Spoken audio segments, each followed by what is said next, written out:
It's the second weekend in October, and all eyes are on Texas to witness a true football classic.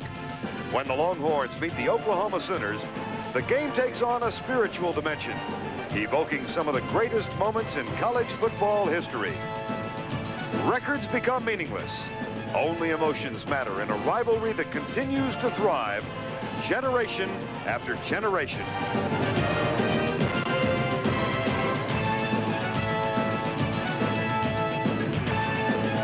For the Sooners, the trip to Dallas is a pilgrimage, and the Cotton Bowl is home to some of their greatest legends.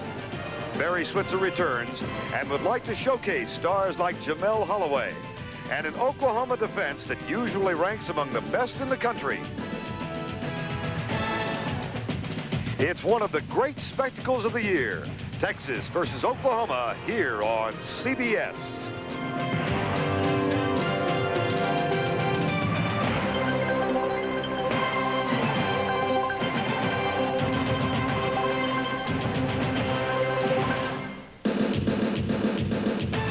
CBS Sports welcomes you to its continuing coverage of college football 1988.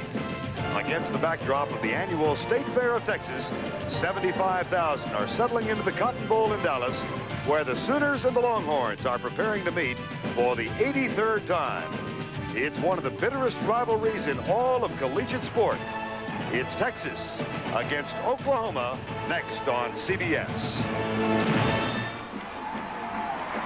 Unexpected rains moved into the Dallas area about 2 hours ago, and that, at least for the moment, has held down the crowd. Every seat is not filled, though every ticket has been sold for the 43rd consecutive year. Last time this game was not sold out was 1945. Good afternoon, everybody.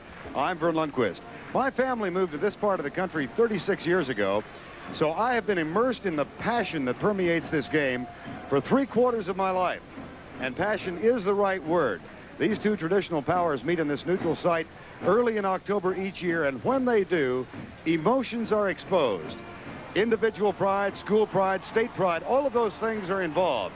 This is a true battle for prestige and recruiting advantage, and both of those elements are regarded with equal contest in this part of the country.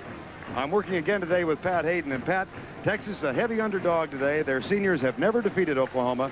Do they have any kind of a chance this afternoon? Well, Vern, from a talent as it's been the last 3 or 4 years, and the Longhorns have the most talented player today. That is Eric Metcalf, their tailback. Here's a guy who goes 70 yards right now, either with a run or a pass reception. But Vern, I don't think he can do it by himself today. He is going to need some help from the quarterback, Shannon Kelly. I think he is the key. If he can complete some passes today, particularly early in the game, Texas has a legitimate chance of beating Oklahoma. Oklahoma comes in having won the last 3 in this battle. They are 3-1 for the year. They're ranked 10th in the country, but they were knocked off, and rather convincingly, by your alma mater, Southern Cal. Now, are there any residual effects from that loss? Well, I think what they learned from that game is this Oklahoma team is not going to be the dominating type of team it's been the last 4 years. It can be a very good one, but if you're not dominating, you can't make the kind of mistakes and turn the ball over like they did against Southern Cal. But they still have 2 very good players at quarterback. Jamel Holloway will get the start, of course. He has played the wishbone the last 4 years better than anybody has ever played it. Recovering from knee injury, the coaches think he's lost a step, and that's why you'll see some of Charles Thompson today, a guy with great speed and big play written all over him. We have been joined again today by John Dockery. He'll be along shortly. In the meantime, we've got other mascots and assorted things going on here at the Cotton Bowl. We're also going back to our New York studios for this report from Jim Nance. 83rd time Oklahoma has met Texas. It's happened since '29 in Dallas in the Cotton Bowl, and the teams have gotten together in the tunnel, and that's where John Dockery is right now. John? Thank you, Vern. I feel as though I'm in the neutral zone. Texas has just come out, and they've gone into the tunnel. And you see Oklahoma across the way, a mere 10 yards apart these two teams are. They are filing down into the tunnel. And it's hard to describe the atmosphere, the tension, but Eric Metcalf talked about this game as though we were going to war or into a heavyweight championship fight. Another player told me about amnesia, forgetting who he was and where he was. But to a man, they talk about the darkness in the tunnel, followed by an explosion of light and sound as they come out. Sounds like something out of Dante's Inferno. Whatever the images or the feelings, Vern, they are intense, and they are in the eyes of the players and the coaches.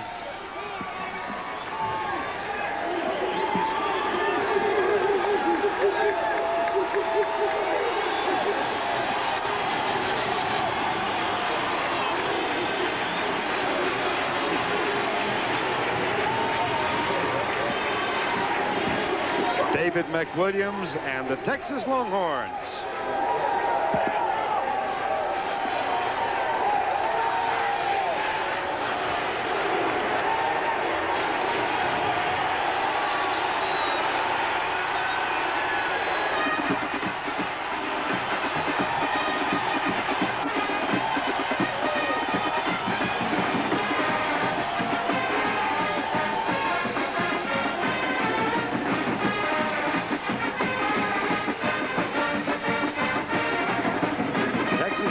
This game in 1984.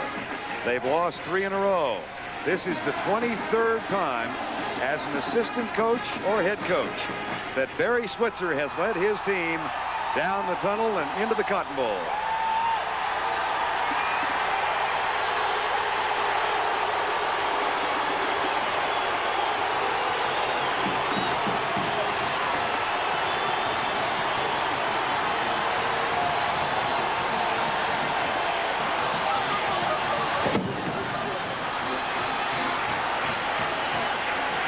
Texas and Oklahoma.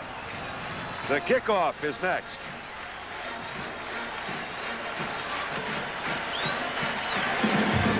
CBS Sports presents college football. Live from the Cotton Bowl in Dallas, Texas, it's the Texas Longhorns versus the Oklahoma Sooners. Today's CFA game is sponsored by Toyota. There's quality. Who could ask for anything more? Today's Howard Johnson. We're changing a lot of minds. And by Coors Light. There's no slowing down with a silver bullet. It's the right beer now.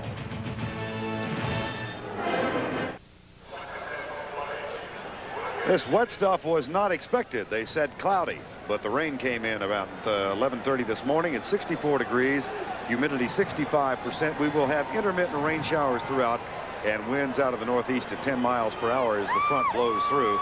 The University of Texas won the toss. They elected to defer the option until the second half. So Oklahoma will receive and go from left to right, north to south. This is Wayne Clements who will kick off. And we'll get a chance to see Oklahoma's wishbone. It's a different type of wishbone this year in that they're not getting as many big plays out of the wishbone as they have in year past. It's a young team that seems to be more concerned about not making mistakes. And when you're thinking like that, sometimes you don't let your athletic ability cut loose, and that's why they haven't had the big plays. There's a man on the spot, Shannon Kelly, the senior quarterback for the University of Texas. Pat, you think a lot rides on his performance today? He is the key to today's game. If he can complete some passes early in the game, Texas has a chance to win. Clements will kick. Anthony Stafford and Mike Gaddis are the two speedsters who are deep for Oklahoma. OU 3-1, Texas 3-1. Texas blown out by Brigham Young in the season opener. They then defeated New Mexico, University of North Texas, and Rice. Short kick. And a fair catch called at the 15-yard line. Let's meet the offense for the Sooners of Oklahoma. At quarterback, Jamel Holloway. Leon Perry opens at fullback. Anthony Stafford and Damon Stell are the halfbacks in the wishbone. And the wide receiver, Eric Bross, a former walk-on. At tight end, getting only his second start, Adrian Cooper. He was a defensive end until 2 weeks ago. Mike Wise at center. Larry Medice and the All-American Anthony Phillips at guard. Taryn Manning and Mark Van Kiersbilt are the tackles. From the 16, first and 10. Two wide receivers on first down. And an audible from Jamel Holloway. Option number one, Leon Perry, the fullback, out to the 21-yard line. Defensively for the Longhorns of Texas, Rocky Allen and Ken Hackamack are the starting tackles. Bobby Duncombe and Oscar Giles are the ends. Britt Hager, the middle linebacker. A key Texas for Texas defensively, Lee Brockman and Dwayne Duncombe.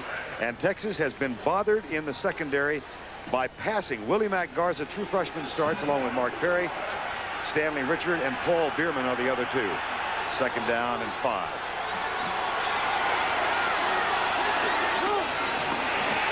Holloway dragged down and stopped. Dwayne Duncombe, number 48, got him. Third down. One way to stop the wishbone is to make the quarterback make very quick decisions. Dwayne Duncombe got right in the face of Holloway, number 48, and makes him make a very quick decision. He turned his back, so he didn't see him as quickly as he would have liked, but made Holloway commit himself and then did a nice job of just hanging on. Dwayne Duncombe, one of two brothers starting defensively for the Texas Longhorns. His brother Bobby, also a starter. And it'll be 3rd and long. Sooners converting third downs at only a 39% rate. We say only, that's down from last year. 3rd and 6. Holloway will not, out of the tackle, but hit and knocked down from behind. Sooners punt. First it was Dwayne Duncombe, this time it's Bobby Duncombe. There's the brother combo. And that's an important defensive series for Texas because they really haven't been tested. No one has tried to run the ball on them. Everybody's thrown the passes against them this year, but that's the first running series that anybody's really tried, and they stuffed them. Todd Thompson on to punt.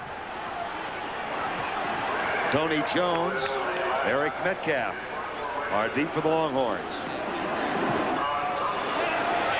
Good punt. That's better than good. That's excellent. Eric Metcalf, nothing doing. And he's within a couple of yards of surpassing Earl Campbell in total all-purpose yards for Texas. 43-yard punt. Here's Shannon Kelly, the quarterback. Running backs are Darren Harris getting Norris his 40th straight start. Eric Metcalf, Tony Jones, and Johnny Walker, the wide receivers. Stephen Clark is the tight end. Alan Champagne, 3-year starter at center, anchors the offensive line, which also has Dwayne Miller, Omar Saleh at guards. Charles Cephas and Stan Thomas are the tacklers. First down and 10, Texas from the 39-yard line. Kelly fakes the draw play, lobs it out to Darren Norris. He's got a blocker in front and slips in front of Jorick Battle and is down at the 41 after a short pickup. Defensively for Oklahoma, let's check them out. Tony Woods at the nose tackle spot. Tom Backus and Scott Evans, who had a terrific game a week ago against Iowa State. Wayne Dixon gets his second start at defensive end, and James Good the other end. Frank Blevins and Kurt Kaspar are the linebackers. Jerry Parks and Scott Garl the corners. Ken McMitchell and Kevin Thompson are the safeties. Second down and 8. And Kelly will throw again. Deep left side, caught, first down. Harry Cash, number 19. His 5th catch of the year and a huge game for Texas. And what Texas did that time was load up 3 wide receivers to the left side. The 2 wide receivers, then Metcalf came in motion. Harry Cash, number 19, came a little bit deep, and underneath him was Eric Metcalf. He attracted all the attention, and that's why Cash was open. Well, this is just the kind of start that Texas wanted. A couple of completions. They're spreading them out with 3 wide receivers to a side and then dumping the ball downfield. That's a gain of 19. First down at the 40. No score. Opening moments of the ball game. And the rain has subsided for the moment. Play fake. Screen pass to Metcalf. Has a little bit of a block. Fumble. And Oklahoma has it. That is the first turnover for Texas in the last 3 games. And it was Kevin Thompson who made the recovery. It was a very nice call and set up pretty well. They had thrown the ball downfield. This is a little screen back down here to Metcalf. Goes through some traffic and the ball came loose. It's a wet field and it's going to be a wet ball. And that's what the Sooner defense has done, is create turnovers this year. There is also a flag down on sportsmanlike conduct against Oklahoma.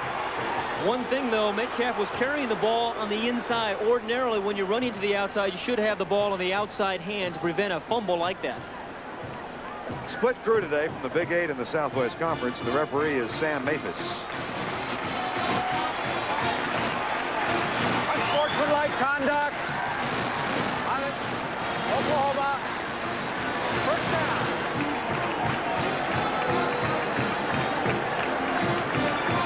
So the ball will be marked back inside the 20 near the 18-yard line. That was post-possession after the turnover. And Texas had gone back-to-back games against the University of North Texas and Rice without a turnover. Interesting, Barry Switzer was reminding us one of the points in his team's convincing wins the last 2 years that in those 2 games, Oklahoma has only turned it over once against Texas. And they are turnover prone. 2 wide receivers split left, and they operate out of the I. Leon Perry up the middle.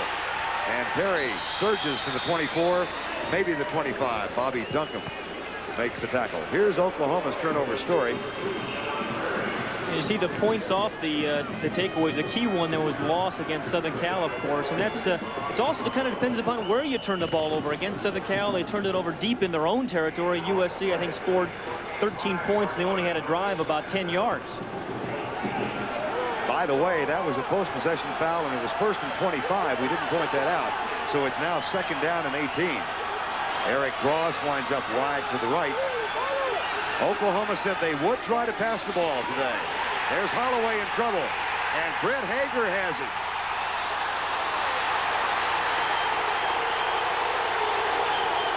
For a long time, Brett Hager had it. Yeah, I'm surprised that's not a penalty against Brett Hager. I mean, he clearly had stopped Holloway's momentum and kept driving him, finally took him down. Watch how long. Hager's right in the middle of the screen. The middle linebacker, number 60, fights off the block of the center, Mike Weiss, quite well. That's Duncombe, who's off to a good start. Then Hager's got him right there and drives him back about 15 yards. Officially a loss of 2. It'll be 3rd and 20. And again, 3 wide receivers in for Oklahoma. 3rd and 19 officially. Up the middle. That's hardly testing the defensive secondary, is it? Well, Oklahoma is not a 3rd and 19 type of team. They need to be in 3rd and 2 and 3rd and 3, believe me. So Texas, the #1 rushing defensive team in the country. They have averaged giving up only 37 yards per game, but that's an amusing statistic because they've been so porous in the pass defense. They do hold again, and now Thompson is on to punt, this time to Willie Mack Garza, who's deep, with Eric Metcalf. Nice high punt. And Metcalf with a fair catch. Again, the Longhorns take over outside their own 35. As the man who hopes for a big day makes the fair catch of a 35-yard punt. No score, 9:35 to go, first quarter. Bebo looks on as Shannon Kelly, the quarterback, begins the second possession. Kelly, a senior, his first year as a starter. He's never beaten Oklahoma. Well, that's the one thing I do regret is coming in this game and not have beaten Oklahoma. My freshman year, we tied them, and that's as close as we've come. I don't want to live the rest of my life knowing that we never beat OU. Well, he's got 3 hours to make that decision. 3 wide receivers set for the Longhorns. Metcalf lines up as a deep back in the eye. No tight end. They give to Darren Norris, the fullback, and he gets a couple out near the 40-yard line. Vern, you know, Shannon Kelly is a guy you really have to admire. It has not been easy for him here at Texas. He was highly recruited out of Houston. He dreamed of having a marvelous career as quarterback, but it's taken him 5 years to finally become the starting quarterback. And, you know, it would have been easy to quit or transfer. He didn't do that. He hung in there, and now he gets his moment in the sun. Matter of fact, in Freddie Akers' final year in '86, he transferred Shannon Kelly to a wide receiver spot. Mike Williams moved him back to quarterback when he came in. Here's Kelly. Flag is down. Kelly, nice catch if the play holds up. That's Johnny Walker at the OU 49. But there is a flag.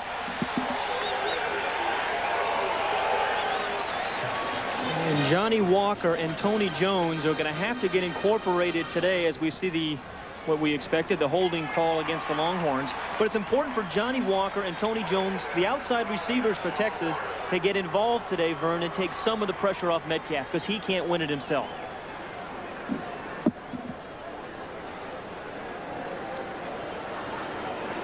Only on the offense, still 2nd down.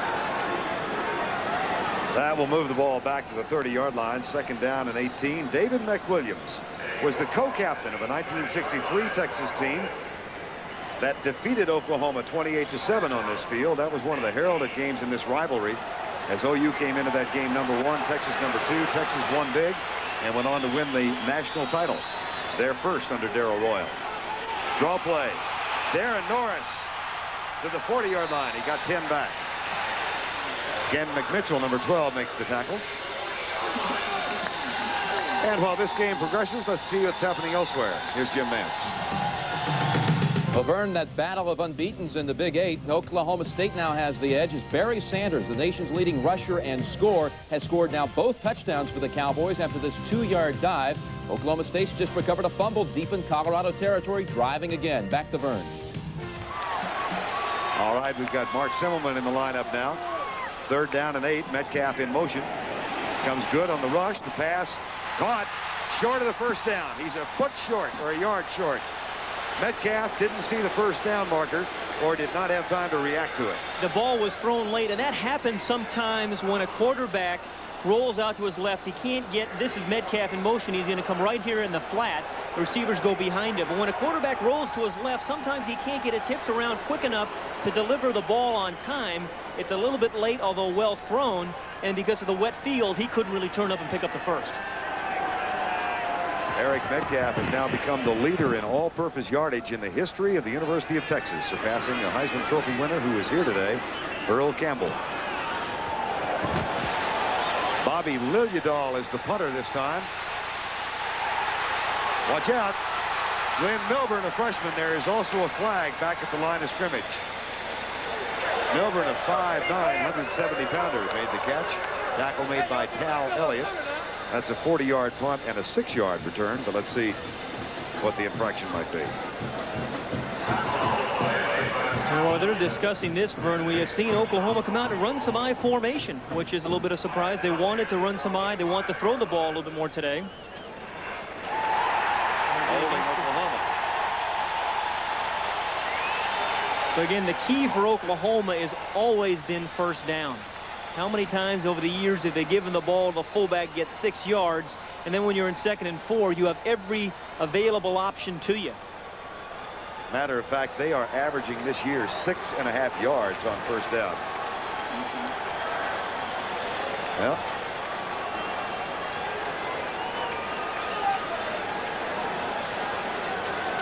if you're a lip reader, I think he said a post-possession foul.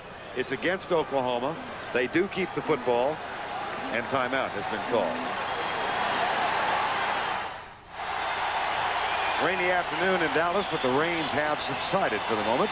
Vern Lundquist and Pat Hayden, Texas and Oklahoma, here in the 2nd weekend of October, meeting for the 83rd time. No score in this game, 3-3 the Dodgers and the Mets in the 8th inning. After the foul, the Longhorns put on their defense now, contending an Oklahoma team which starts from its own 7-yard line with a 1st and 10. No score in the game. Mike Gaddis comes in as the right halfback, replacing Damon Stell. They expect big things out of him. He's a redshirt freshman. He'll be the next great one at Oklahoma. That's Gaddis. Jamel Holloway wants it quiet. Well, again, I always think that's the worst thing a quarterback can do is step away right there, because you know the next time you come up, the crowd is even going to give you more grief.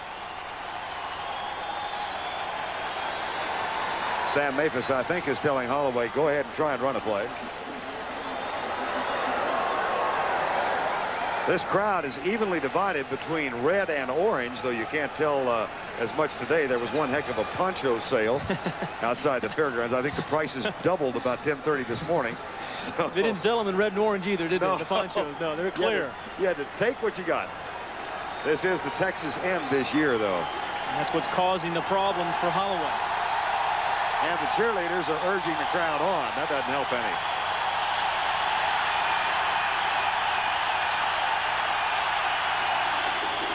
Holloway will throw. Looks deep for Mike Gaddis, and Gaddis is out there.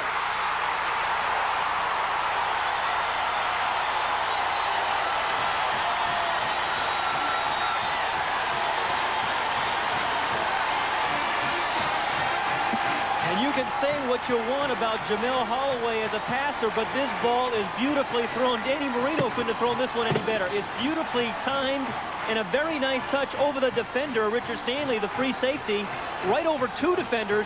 Gaddis caught it in full speed and full stride, and that's a terrific throw. That's a gain of 43, 1st down at midfield. Mike Gaddis, nice run by the freshman to the 43.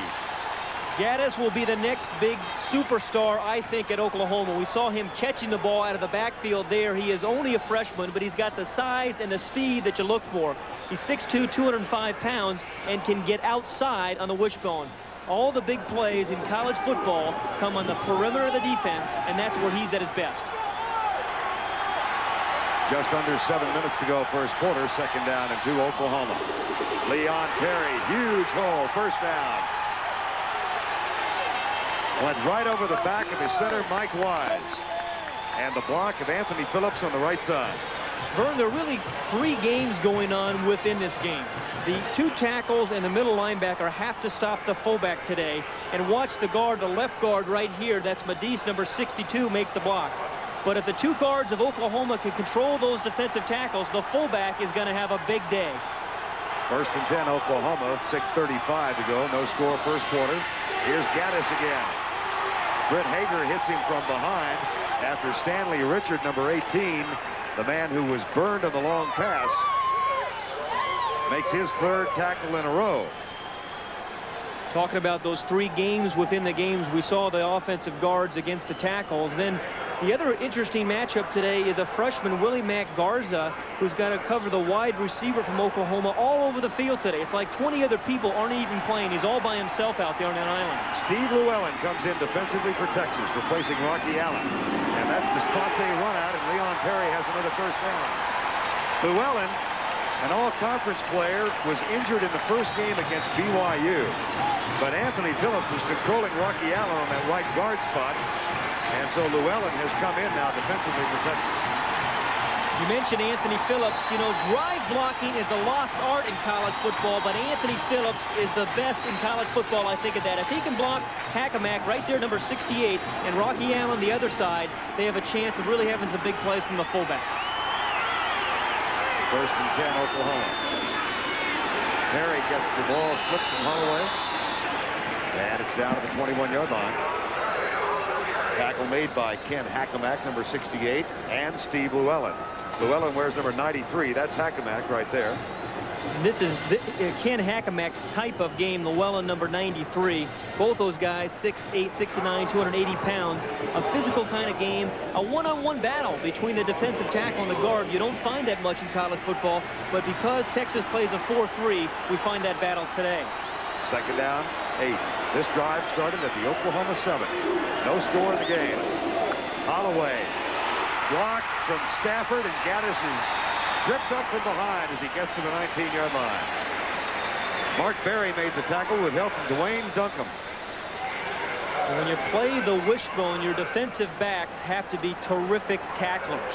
That time, Mark Berry made a shoestring stop of the ball carrier, but that's what's going to take. All the defensive backs from Texas need to play well today as tacklers.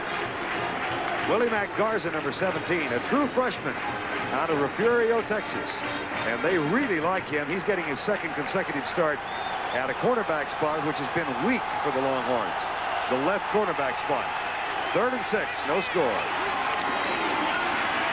Stafford. That should be enough to move the chain. Paul Bierman, number 22, with the tackle. We always think about Oklahoma being a team that is such a finesse team, but that time they just ran a power I formation, handed the ball to Stafford deep, and he just followed the block again of Anthony Phillips and picked up what we think is the first down. They will bring the chain out as Barry Switzer looks on. No score in the game. This drive at his first down. Started at the 7-yard line, and a 43-yard pass from Holloway to Mike Gaddis got them out to midfield. It's been all on the ground since then. I think Oklahoma may be the best team in college football inside the 20-yard line, because most teams have to change their offense when they get inside the 20, but not Oklahoma. They're going to run the wishbone and the option plays no matter where they are, so they score more touchdowns inside the 20. 1st and 10, 4 minutes to go, first quarter. Perry to the 10-yard line. And Ken Hackamack, all 6'9", 300 pounds, if he makes the tackle again. And this drive, Vern, has been characteristic of this Oklahoma team this year. You think about all the big plays, and that's what characterized Oklahoma offenses over the year, but not this year. Again, they've been a little bit more methodical on offense with some drives like we're seeing here today. 2nd down at the 10, 2nd and 7. 2 wide receivers now. And here's Holloway. Down to the 4-yard line. It'll be just short, it appears, of the first down. And he is hurt. Jamel Holloway is limping out. Looks like it's his right knee. It was his left knee that he injured and had surgery on. But it looked like he came limping out, hurt the right knee. Chuck Thompson, Charles Thompson will take his place. Barry Switzer has been rotating them on series throughout the year. See if we can figure out what happened. Jamel says he's all the way back from knee surgery. His coaches feel like he's lost a step. He follows this fullback's block, Perry, there, and it was his right knee that looked like he just hit the turf. Got a bruise on the right knee. Charles Thompson, who replaced Holloway when he went out with an injury late last year, and among other things led the team to the win over Nebraska. 3rd and short, and Leon Perry has a first down and goal from the 3-yard line. A flag is down back at the 7-yard line. Charles Thompson has big play in his blood. Where Jamel Holloway, call against the Longhorns, where Jamel Holloway is a very efficient runner, is a strong runner. Charles Thompson not nearly as strong, but can have very big plays. There's Holloway in the middle of that huddle. Pat and I were up in Norman on Thursday, and Jamel said then that the injured knee was healthy. He thinks he's just fine. His coaches tend to disagree and say he's lost a step. But he told us he could play without the brace. I don't think anybody has ever played the wishbone quarterback as well as Jamel Holloway has done over the last 4 years. He's done it every year. Won a championship as a freshman at Oklahoma. He has been sensational as a wishbone quarterback. That penalty was accepted by Oklahoma rather than the play, so they've now got a 1st and goal from the 2, scoreless first quarter. There's some confusion. I think Barry wanted a timeout called. Didn't need it. Perry, touchdown. Oh, what a hole.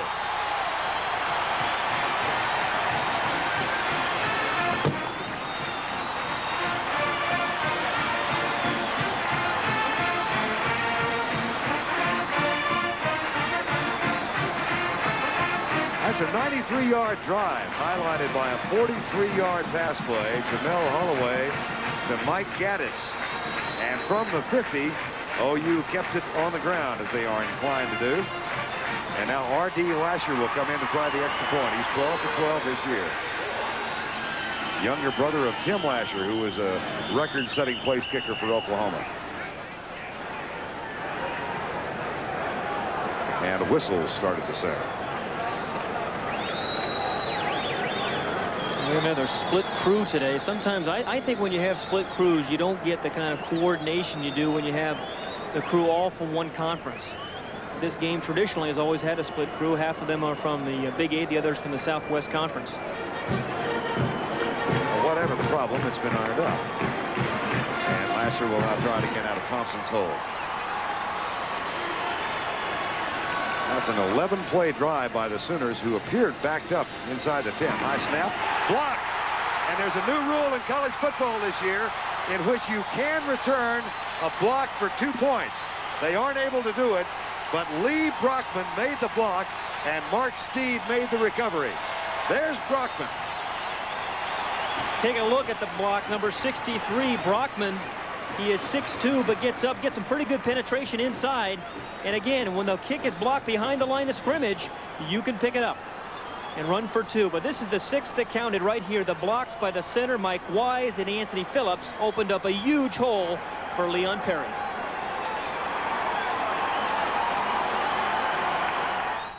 Oklahoma scores first, 143-yard pass and a whole lot of wishbone. How does it work?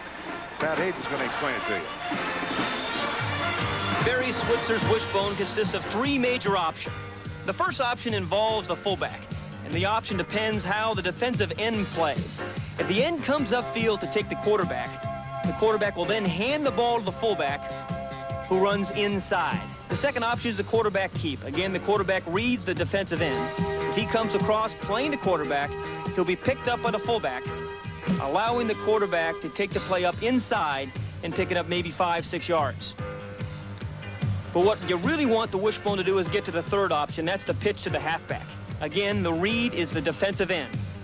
If he penetrates playing the quarterback keep option, the trailing back gets the pitch with the lead halfback providing a key block. And this is where the big plays in the wishbone come, on the perimeter of the defense.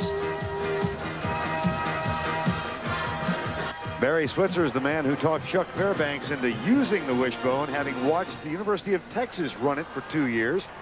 And in a game here in 1970, Chuck Fairbanks' Oklahoma team with Jack Mildren at quarterback came out in a wishbone, surprised everybody. They wound up losing that game 41-9.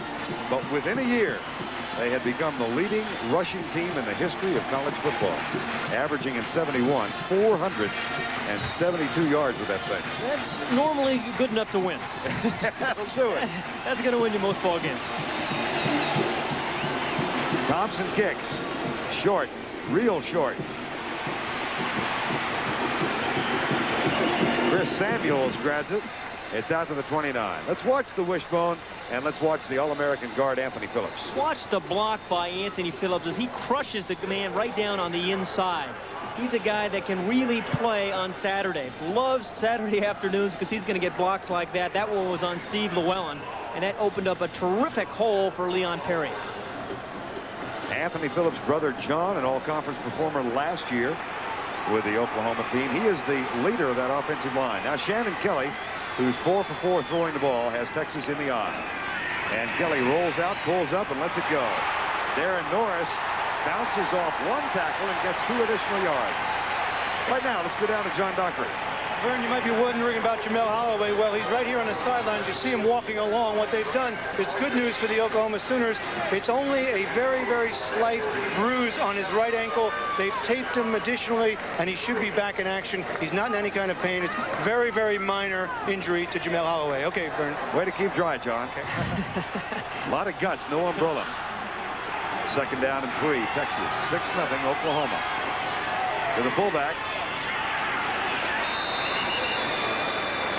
And that's down at the 39-yard line as Darren Norris gets the carry. Mark Kaspar with the tackle.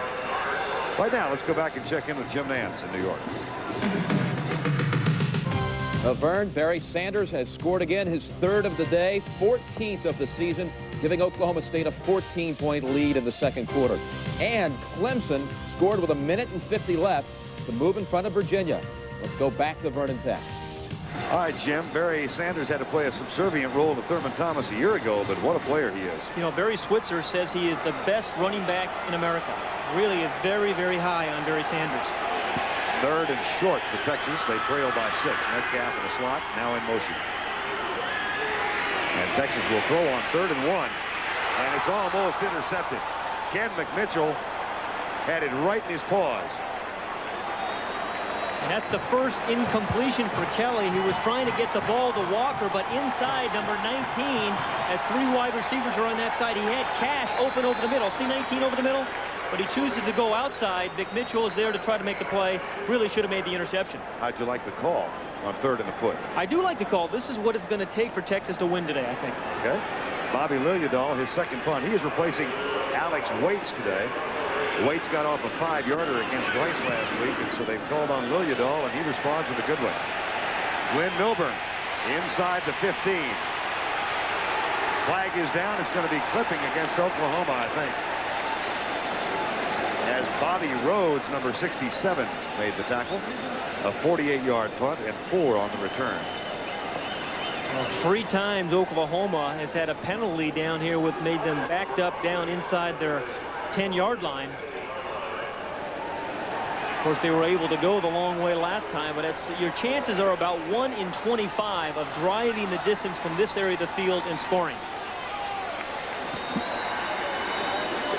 We have clipping on the return team during the kick. 1st down. And again, they're inside the 10. They started the last drive from the 7. Barry Switzer, Crossett, Arkansas. 11 years, he said, he faced Texas as a player or coach at Arkansas. Now 23 years at Oklahoma. He's seen a lot of orange in his life. And he turned 51 last Wednesday. I don't think Switzer and his staff really get enough credit for coaching. Everybody thinks they just get great athletes and let them run, but they do a very good job of coaching those athletes. Charles Thompson is the quarterback. Rodney Anderson now the new fullback. And Anderson gets the handoff in a big hole. Boy, he was within 1 ankle tackle of gaining a ton, and Anthony Phillips cleared the way. Again, Phillips is having a great ball game at right tackle. He's number 68 right there in the left part of the screen. Anytime he can control his man like that, there's going to be a huge hole there because they don't block the defensive end. That's the man they option up. So if Phillips keeps blocking like that, you can believe they're going to keep giving the ball to the fullback. Anthony Phillips, born in Dallas, raised in Tennessee before he moved to Oklahoma, said he really grew up as an Oklahoma State fan. And then his senior year decided to go to Oklahoma. That was a near fumble. Rodney Anderson had fumble problems at the end of last year when he replaced. Came in and had 8 fumbles, I think, in the last 3 games. Quarter's about over. And it's been a good one.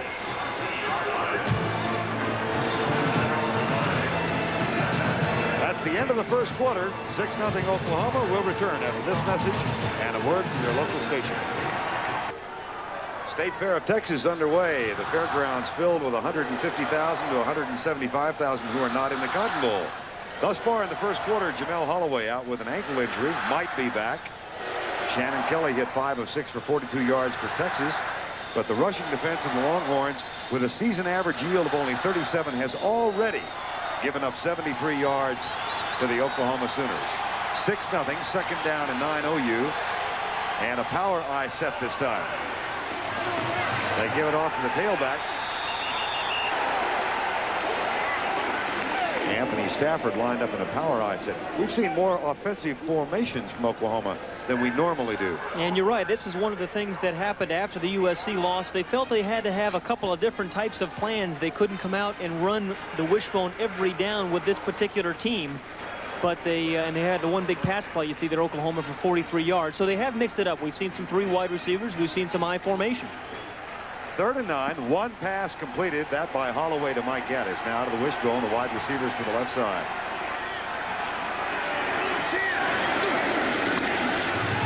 And Chuck Thompson comes to the left. He gets on the corner and is out of bounds with a first down at the 31. Stanley Richard, the safety, makes his 7th tackle of the first half, number 18. And when you've got that free safety making that many tackles, of course, in the wishbone, he's almost got to, doesn't he? The wishbone, the free safety, has got to make a lot of players. His job is to fill the alley, to play the quarterback from inside out. He's got the quarterback to the pitch. When the quarterback keeps it, this is his play right here. And Richard Stanley does a terrific job of getting the ball right where he is. He didn't stop the first down, but Stanley Richard did a terrific job of doing so. First down and 10 out of the wishbone. That looks like an almost predetermined give that time as Rodney Anderson gets the carry. Rocky Allen with the tackle, and we go down to John Dockery. You know, Vern, you look over here, that's Jamel Holloway. What they've done, that blue thing you see there is taped on. It's actually an ice pack. He has a very slight sprain. He could play, but I think Barry Switzer is just being safe. He has a good backup quarterback in Thompson. He doesn't want to take any chances, but Holloway could play if he's needed. Now back to you. Matter of fact, Johnny, he's even more than a backup. He's almost a part-time starter because Thompson has played in about 40% of the offensive plays this year. And here's Thompson to pass for the first time against the porous defensive secondary of Texas, and that time Lee Brockman had to go back on Anthony Stafford. Boy, that's a mismatch. Yeah, that is the definition of a mismatch. Stafford against Brockman. Stafford runs about 4.3, and believe me, Brockman does not. But again, the ball was underthrown. Had Thompson gotten the ball downfield a little bit further, it would have been an easy score for Stafford. He could have just run right underneath it, but the ball was underthrown. This is a Texas team which in this century had never given up 400 yards passing in a game until this year, and it's happened twice in 4 games. 402 yards and 419. And how about that play from Rocky Allen? He's been getting hammered all game by Anthony Phillips, but he won that battle and makes the stop, and David McWilliams applauds. And that's a big defensive play by Rocky Allen and the defense. As you mentioned, all day long, Rocky Allen, number 89 right here, has been beaten by this man. But this time he gets through and gets his hands right on Charles Thompson very early, and again disrupts the rhythm of the whole play. Thompson will punt. Willie Mack Garza and Eric Metcalf are deep. Fair catch called by Metcalf at the 31-yard line. Sun is breaking through the clouds. A 35-yard punt for Thompson. Oklahoma leads by 6. And as we said, across town will be Crazy Ray on the left and the Chief on the right. They've been going at it like that for at least 15 years. The Cowboys have to be happy with Steve Pelor's play. He's really coming on. He played very well Monday night. As a team, Dallas played pretty well. First and 10 Texas, 3 wide receiver set, Metcalf in motion. And Kelly goes deep. His receiver ran out of bounds and then back in. That's intercepted out of bounds. You know, the incredible thing to me is that Eric Metcalf has only touched the ball twice this game. Those were both on receptions. He has yet to carry the ball as a running back. And they want to spread it around, but he is the guy. He's the guy with more talent than anybody. You got to get the ball to him. His father, Terry Metcalf, of course, a great player in the NFL with the St. Louis Cardinals for years. Eric grew up in the Seattle area and in Arlington, Virginia. Split backs behind Shannon Kelly, 2nd and 10. Blitz coming to Kwesi, and the pass is caught by Johnny Walker. That's a first down at the 43. Jerry Parks, number 8, redshirt freshman, makes the stop. Kelly looks sharp, Pat. He is drilling the ball very accurately, but believe it or not, that play was set up by a nice block by Eric Metcalf, who came over all 180 pounds of him, put a nice block on an outside linebacker, and that gave Kelly plenty of time to find Walker. That's a Longhorn first down with 12.5 to go first half. 6-0 the score. As Shannon Kelly, the senior out of Houston, comes up. 1st and 10, Texas. Here's Metcalf. Oh, he's got some room. And he's out of bounds at the Oklahoma 49. Jerry Parks with the tackle. Eric Metcalf. What kind of runner is he? Well, he described himself. I think I'm just a slippery type of person who's running scared. I don't want anyone to get their best shot on me. I'm just trying to get down the field and keep anyone from getting their best shot on me. If I do that, I feel comfortable. You know, Vernon, I saw Emmitt Smith a week ago, and Emmitt breaks tackles. Eric Metcalf makes a lot of people miss. He'll get a good shot at him. And he looks remarkably similar in style to his father. That's Metcalf in motion, 2nd and 2. Draw play to Norris. Cannot get loose and loses yardage as the referee goes down in the middle of it all. This is the one problem we've seen with the Texas offense today. You saw it in 3rd and short, and that time it was 2nd and 2. They cannot pick up those tough yards, and sometimes it's very difficult to do that when you're a passing team. The inside linebacker right here on the left, nobody really gives him a chance to block, or nobody blocks him, and there's nowhere for Norris to go. Frank Blevins coming. And then there should be either a guard or a tackle that slips off and picks him up. And as a result of the loss, it'll be 3rd down and 10. There's Frank Blevins from Killeen, one of a number of Texans on this Oklahoma roster. That is not unusual. Kelly across the middle. Jorg Battle short of the first down at the 50. Texas will have to punt as Greg DeQuazy makes the tackle, number 48. Interesting, Pat. The Sooners have been going with 5 defensive backs most of the first half. They've been in a 4-man line and have the nickel in there. And that's because the Longhorns have really done very little running. We've only seen 1 run by Eric Metcalf and a couple of draws, so they figure they can win with 5 defensive backs. Bobby Liljedahl is on to punt again. Again, he's replacing Alex Waits, and Glenn Milburn waits for it back in the 10. In the battle of field position, Texas has had the upper hand thus far. And Milburn is down inside the 10 again. A fumble. Texas ball.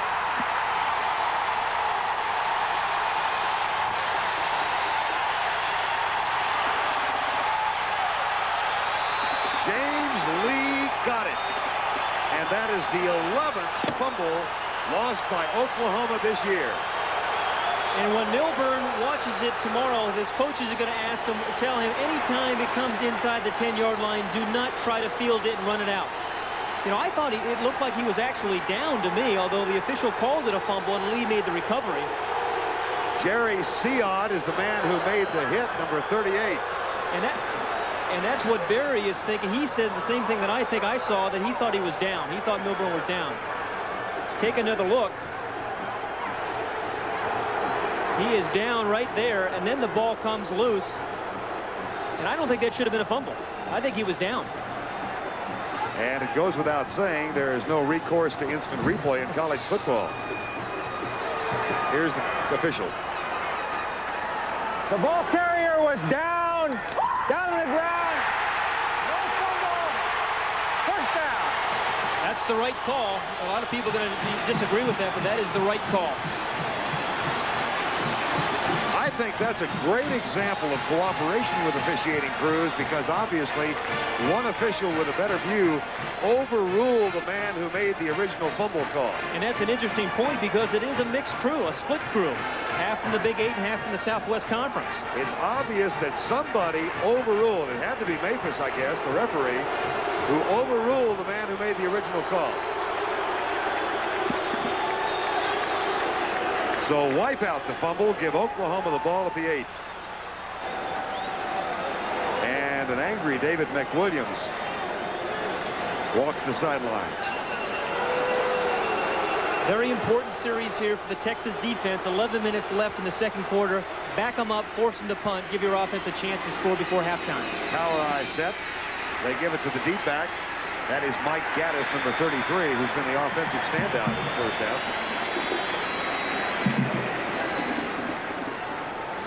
We talked about the 3 options the Wishbone has had. Is a fullback run 9 times. That's what they've given most of it. If you don't stop the fullback, they're going to keep using it. That's where most of the yards have come from. The big plays come on the 3rd option, where the halfback gets the pitch. 2nd down and 4. Charles Thompson on a relief of an injured Jamel Holloway. Thompson pitch. Oh, what a dandy display. No flags are down. Anthony Stafford will not be caught. 86 yards.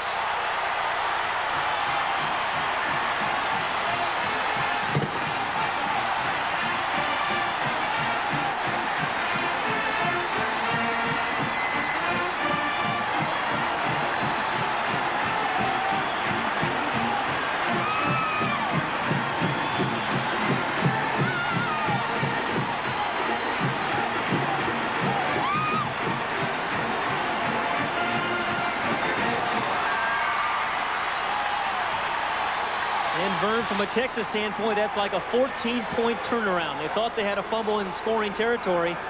Get it called back, and then Stafford goes 86. 86 on the pitch out from Charles Thompson. And as Thompson goes over to the sideline, time has been called. Oklahoma's going to go for 2. We just talked about how the big plays in college football come on the perimeter of the defense. This is set up by running the fullback time after time. Thompson does a great job of pitching the ball to Stafford, and he picks up a terrific block by his other halfback, Gaddis, right there, number 32. And this man runs 4.3. You aren't going to catch him. Great coordination. You run the fullback, then you fake the fullback, and you pitch it out to a guy who runs 4.3. That is the 25th time this season that Texas has given up a play in excess of 20 yards.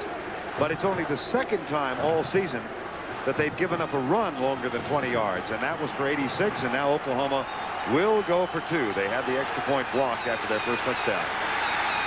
It's 12-0 right now.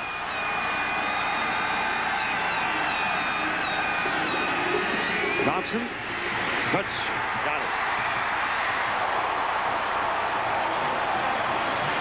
Boy, did he pick up a nice block by his tight end, Adrian Cooper. The man that you talked about, Vern, who's only getting his 2nd start, and he just hugged that block. Watch the tight end right here come down and block, and then he's going to hug that block right into the end zone for the 2-point play. Comes in, actually blocks the defensive back, and then he falls in right behind him for 2. That's a good block by Cooper.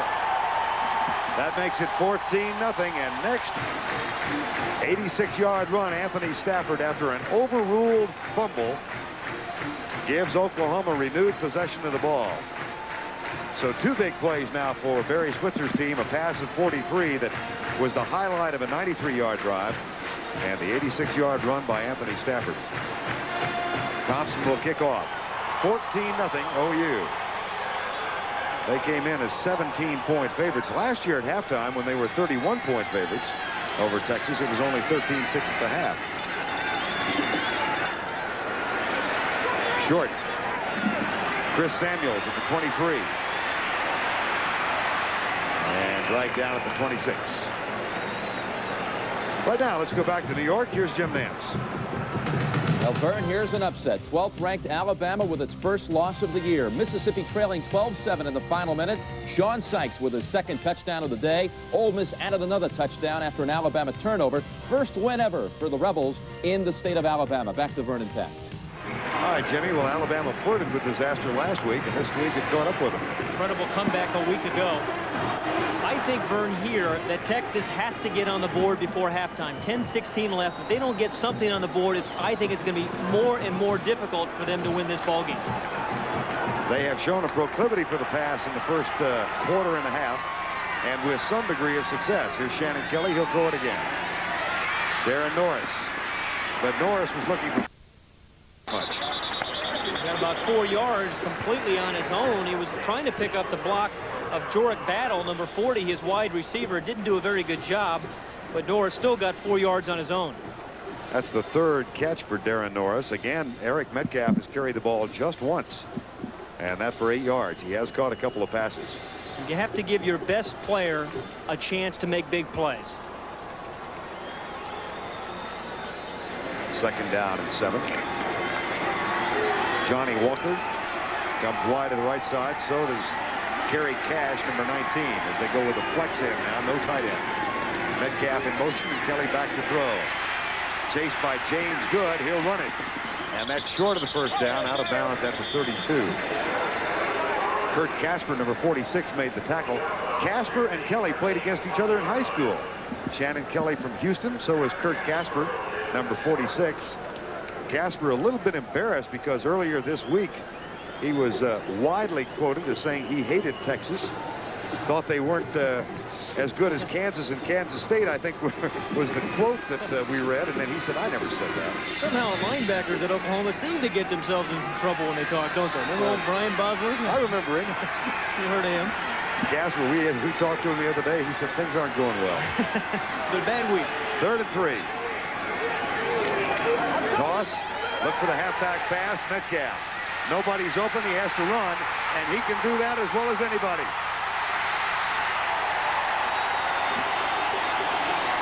He is fun to watch.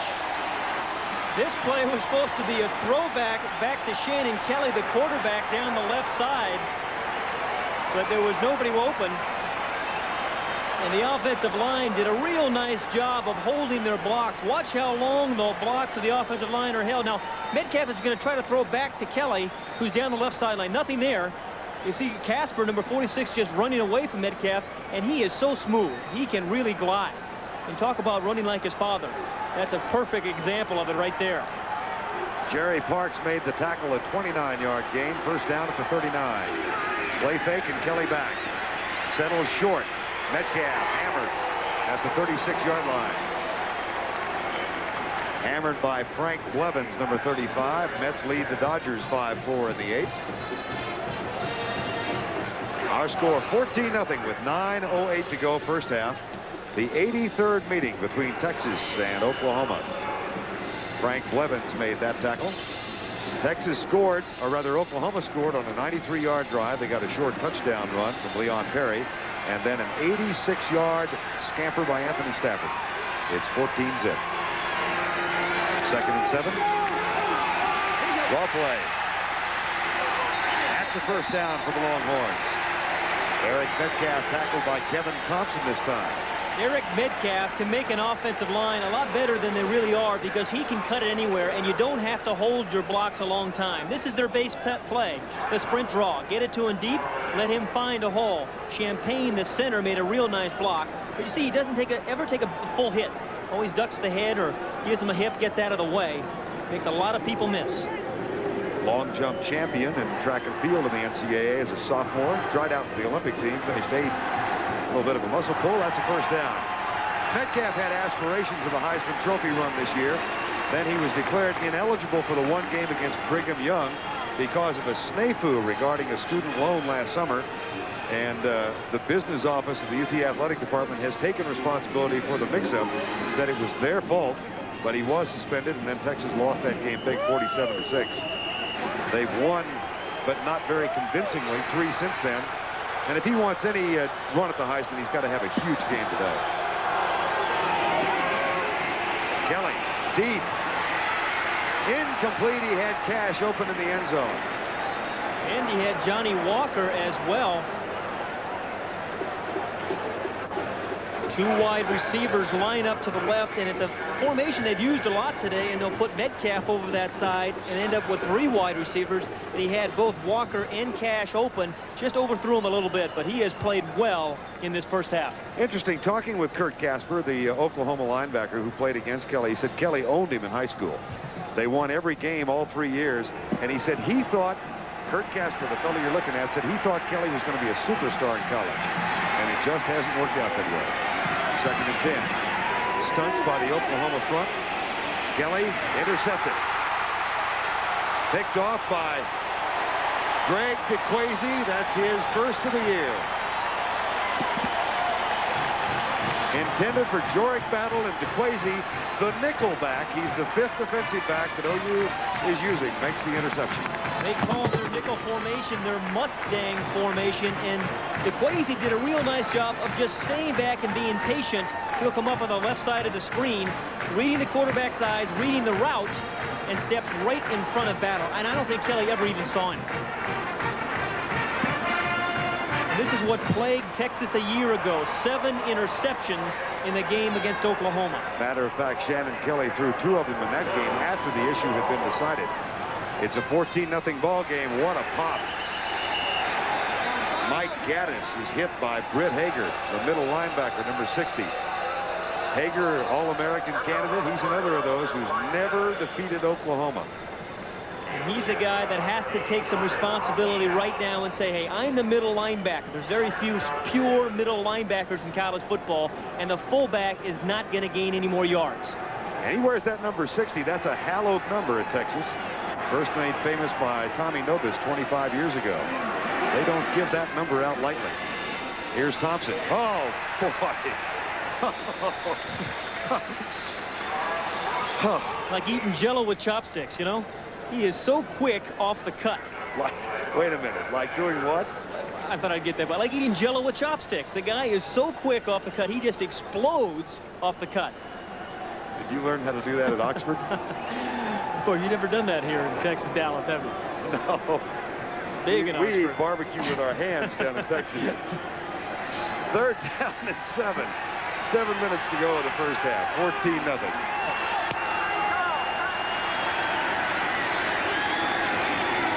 Thompson being chased. Hard to contain him, but they get him. Fumble! Hackamack, I think, got there. Oklahoma gets it back, but they will have to punt. Ken Hackamack, 6'9", 300-pounder, made the tackle. You know, 2 big plays the defense has given up. Other than that, the Texas defense has played very well today. Again, good control on the outside by number 63, Brockman. Turns it inside, which he should.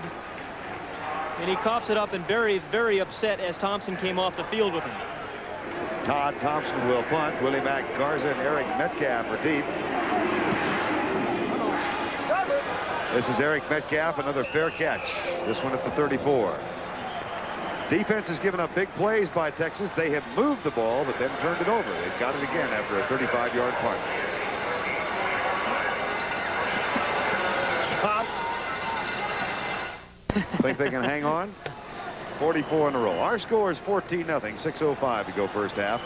Longhorns have a 1st down and 10. Trying to break a 3-game losing streak. This series has gone in cycles, and it's in an Oklahoma cycle right now. Quick flip, Metcalf. What a block he got. Oh, Kerry Cash had a terrific block downfield at the 40-yard line, and McMitchell has to make the stop. You like to see unselfish players. Kerry Cash from the right side of the screen, number 19, sets up this screen beautifully and allows Metcalf. They want to dump it. Let him use his athletic ability. There is the block right there in the middle of the screen. But that's an unselfish play by Cash, clearing the way for Metcalf. You'll see him coming right from the left here, putting the block on the linebacker. A lot of receivers won't do that, don't want to block those linebackers, but Cash did a nice job. Again, the Longhorns go with the 3-receiver set and Metcalf in motion on 2nd and 1. Kelly back. Kelly scrambling. He's got a man wide open. Battle was there, and Kaspar knocks it down. So there's a reunion of the high school battle from Houston. Right now, let's go down to John Dockery. Thank you, Vern. Can you recognize this guy, Billy Sims, former Heisman Trophy winner? Remember me? We remember you. How could we forget a great career you had here and in Detroit? What about this game? We've been trying to find words to describe this kind of intensity. Can you describe it? It's nothing like it. You know, I played in Ohio State back in '77, went up there, and 100,000 people was big, but I know you in Texas meet up regardless of what the record is. We put it aside, and we come out, and it's just a hell of a game. Billy, you've had so many memories. What's your best memory of this game? My best memory is in '78, the year I won the Heisman. We came down here and beat these guys, and everybody shared in that. And it's just a tense rival. You know, I'm from Texas, but when I come here, I'm at like I'm from somewhere else. Well, you've given us a lot of memories. Now back to you, Vern. Thanks, Billy. Thanks a lot. Appreciate it. All right, here are a number of the Heisman Trophy winners who played in this game. That last play was short, by the way. Billy Vessels, Steve Owens for Oklahoma, Earl Campbell, who's here today, and Billy Sims for Oklahoma. Now, Texas had a 2nd and 1. They threw the ball once, then they ran a draw. 2 questionable calls when you're trying to pick up a first down and score before halftime. Liljedahl's punt. Milburn mishandled the last one, and he's down at the 15. Good downfield coverage by the Texas Longhorns. 46-yard punt, 4 on the return. Now time to present this week's Toyota Leadership Award to team players who've been singled out by their school's coaching and faculty staff for outstanding performance in the areas of team contributions, academics, and citizenship. Today's team leadership winners: Lee Brockman from Texas, a marketing major from Hereford, Texas, and Anthony Phillips from Oklahoma. He's a business management major from Tulsa, Oklahoma. Toyota will donate a check in the amount of $1,000 to each school's general scholarship fund. One of the keys to this game, I think, is Texas had 3 3rd and 1s in the first half and didn't convert any of them. Good point. That's a surge over the right guard spot after the 20-yard line. Lee Brockman makes the tackle on Leon Perry. Well, Barry Switzer told us on Thursday that one of the big differences in this year's team from previous OU teams is the absence of big plays. They've not been getting them, and they've got 2 here. That's exactly right. And again, when you can get Stafford on the corner of the defense like they did early here in the first half, that's when you're going to get the big plays. But they haven't done that much this year. 2nd down and 4. Fumble. Picked up on 1 bounce. Mike Gaddis gets it, but loses yardage back with they will put the thing on the ground. Looked like Charles Thompson got the ball caught in the fullback's gut, and when he tried to take it out, the ball fell on the ground. That'll be a loss back here. The big plays of 20 yards or more. Texas has had only 10 on offense. Coming into today, they had allowed 23. It's now for 25. Oklahoma now has 19, and they've only given up 11. 12, I guess, counting Metcalf's long run. But Barry Switzer designs his offense around a big play concept, and they just haven't had it this year. A lot of that due to the inexperience of the offensive line. Thompson going deep. Oh, boy. Willie Mack Garza, the young man from Refugio, Texas. He is an amazing youngster. Finished 2nd in a poetry reading contest his senior year in high school. He also was all-district in the band, and he scored 46 touchdowns as a senior rushing the ball a year ago. You know, some guys just carry themselves in a very special way. He does that. He's only 18 years old.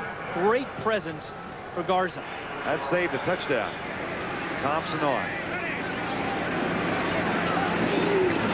Only guys you know who played the Texas-Oklahoma game and finished 2nd in the poetry reading contest. None.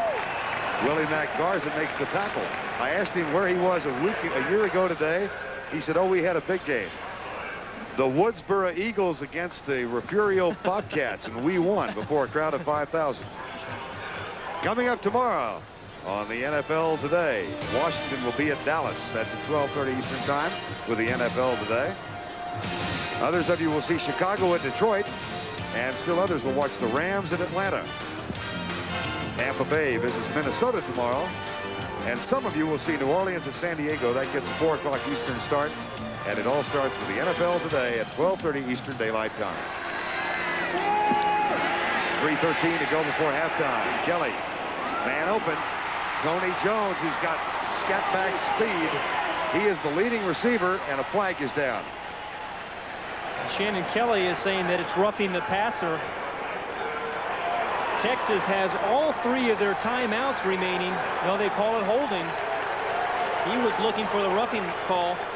Texas has all 3 of its timeouts remaining, but that penalty is really going to put them in a hole. It would have been a 21-yard gain. Now they're going to end up with 1st and 25. Well, you're so right about those 3rd and short plays, and then to have something like this happen. They've moved the ball in between the 30s. We have holding on the offense. Still 1st down. And that's what happens. You talk about moving the ball in the 30s. It happens when you have a passing team. When you get down, you need the 3rd and 1, or you need to pump it in to the end zone. You can't do it. The left guard here is the one who was caught holding 53, Dwayne Miller. And Kelly did get hit very hard after the game, and he really thought it was roughing the passer. And I think he has legitimate claim. The ball was away. 1st down and 20 instead. Texas trailing by 14. Kelly gets a good block. Jorick battle incomplete at the 42-yard line. Ken McMitchell was defending for OU. Indiana leading Ohio State early in the 1st quarter. Still plenty of time with 2:47 and with 3 timeouts remaining. It's the distance that hurts Texas right now, 2nd and 20. But I think it's very important for them to get something on the board before halftime, even if it's just the 3. To feel they've done something in the 1st half and then come out with a new attitude in the 2nd. Coming up at halftime, we'll have Miami coach Jimmy Johnson in the studio. He can explain how to beat Oklahoma. Boy, he has done it 3 times. We'll join Jim Vance at halftime. 2nd and 20. 4-man rush. Kelly in trouble. Now, let's see what he decides to do. He lets it go, and it is caught. Kerry Cash again. Kerry's brother Keith, twin brother Keith, and a flag is down. Has he crossed the line of scrimmage? I think that's what the official is saying now. That's a very difficult throw for a quarterback to make, but he was across the line of scrimmage. He rolled out to his left and then threw the ball over the middle. That's tough.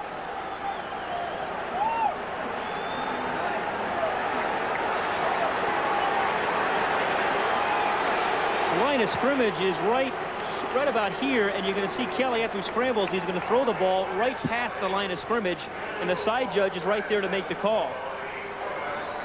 Again, this is a difficult throw as he gets himself out of trouble and then drills the ball, gets enough steam on the ball inside. That's a tough throw. That is also loss of down for Texas.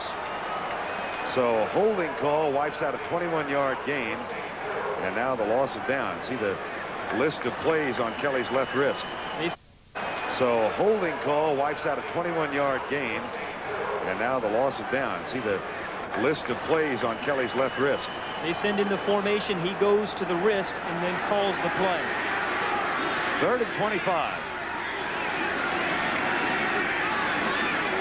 With time, goes deep for Cash. Fumble. They can't hang on. That's an incomplete pass, and it would have been enough for the 1st down. Had him open.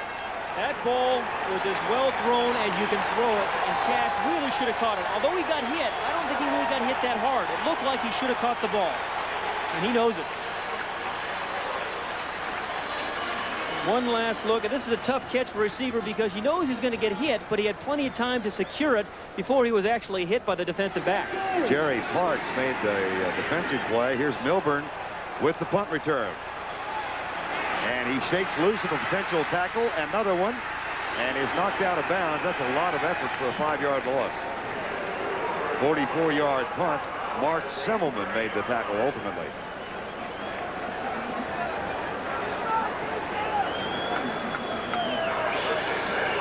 Full house on what is becoming a sunny day in October here in Dallas. Well, Barry Switzer likes to recruit south of the Red River. That's why this is such a big game. Television exposure and played in Dallas. Oklahoma has 38 players from Oklahoma, 37 from Texas, and 20 from other states. And you can see that UT has only 1 player from Oklahoma. He's on the field right now. They're almost totally homegrown. Paul Bierman, the safety, number 22 for Texas, is from Norman, ironically enough. 100 pounds coming at you. All 6'9" of them. He is a very strong run support guy. This really should be his kind of game, one-on-one physical game.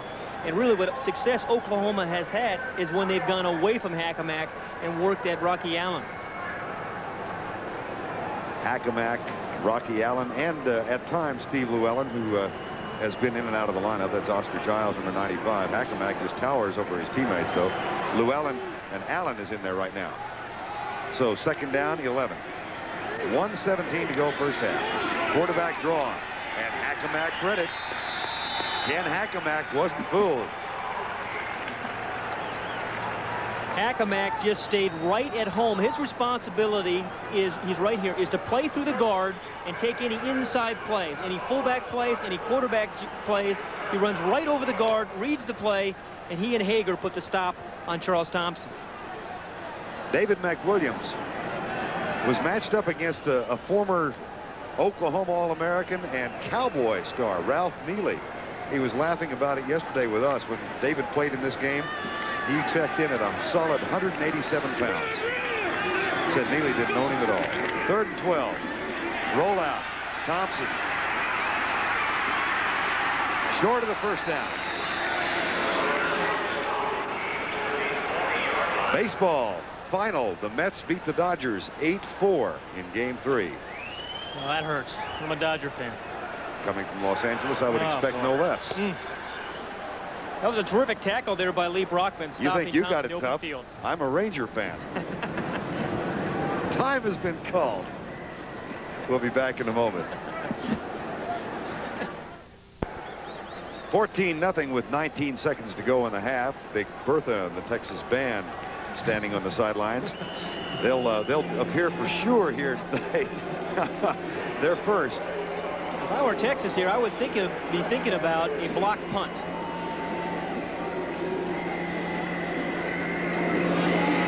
Here they come. And the punt is away by Thompson. Fair catch call by Metcalf at the 27-yard line. Let's go down to John Dockery.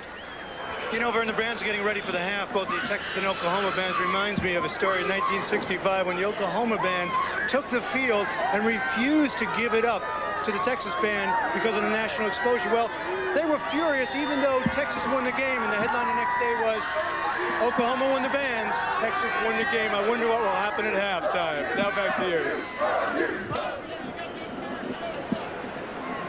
John, I was here when that happened, and they celebrate a little bit. I bet Columbia's celebrating too. 44 wins in a row gone.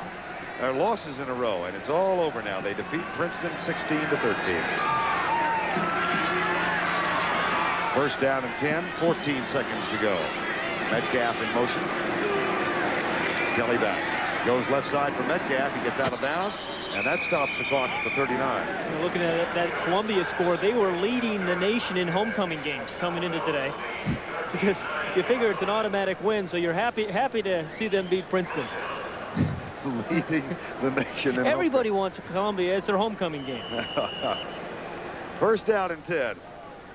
Shannon Kelly is now 11 of 18, but only for a modest 88 yards. And again, he checks that wristband. That was like Tom Matty with the wristband, all the plays on it. And all they do is they waggle in the formations, and then he calls the play. Dixon hits him. It's up for grabs and intercepted. Picked off by Kevin Thompson, who's then knocked down at the 39-yard line. Wayne Dixon is the man who got in Shannon Kelly's face. That is the second interception of the first half. The big play of the first half, and it was huge. 86 yards. Thompson to Anthony Stafford. And on the outside of the defense, on the edge of the defense, all 4-3 speed, Anthony Stafford did a nice job of catching a perfect pitch, and no one's going to catch him. That was the second Oklahoma touchdown. They went for 2 and got it. That's the end of the first half with our score 14-0. Jim Nance is back for the college football report after this message and a word from your local station. In the middle of the State Fairgrounds, the Cotton Bowl. In the middle of the State Fairgrounds, the Cotton Bowl. Sky's clearing now, and we've got 75,000 on hand for this 83rd meeting between Texas and Oklahoma.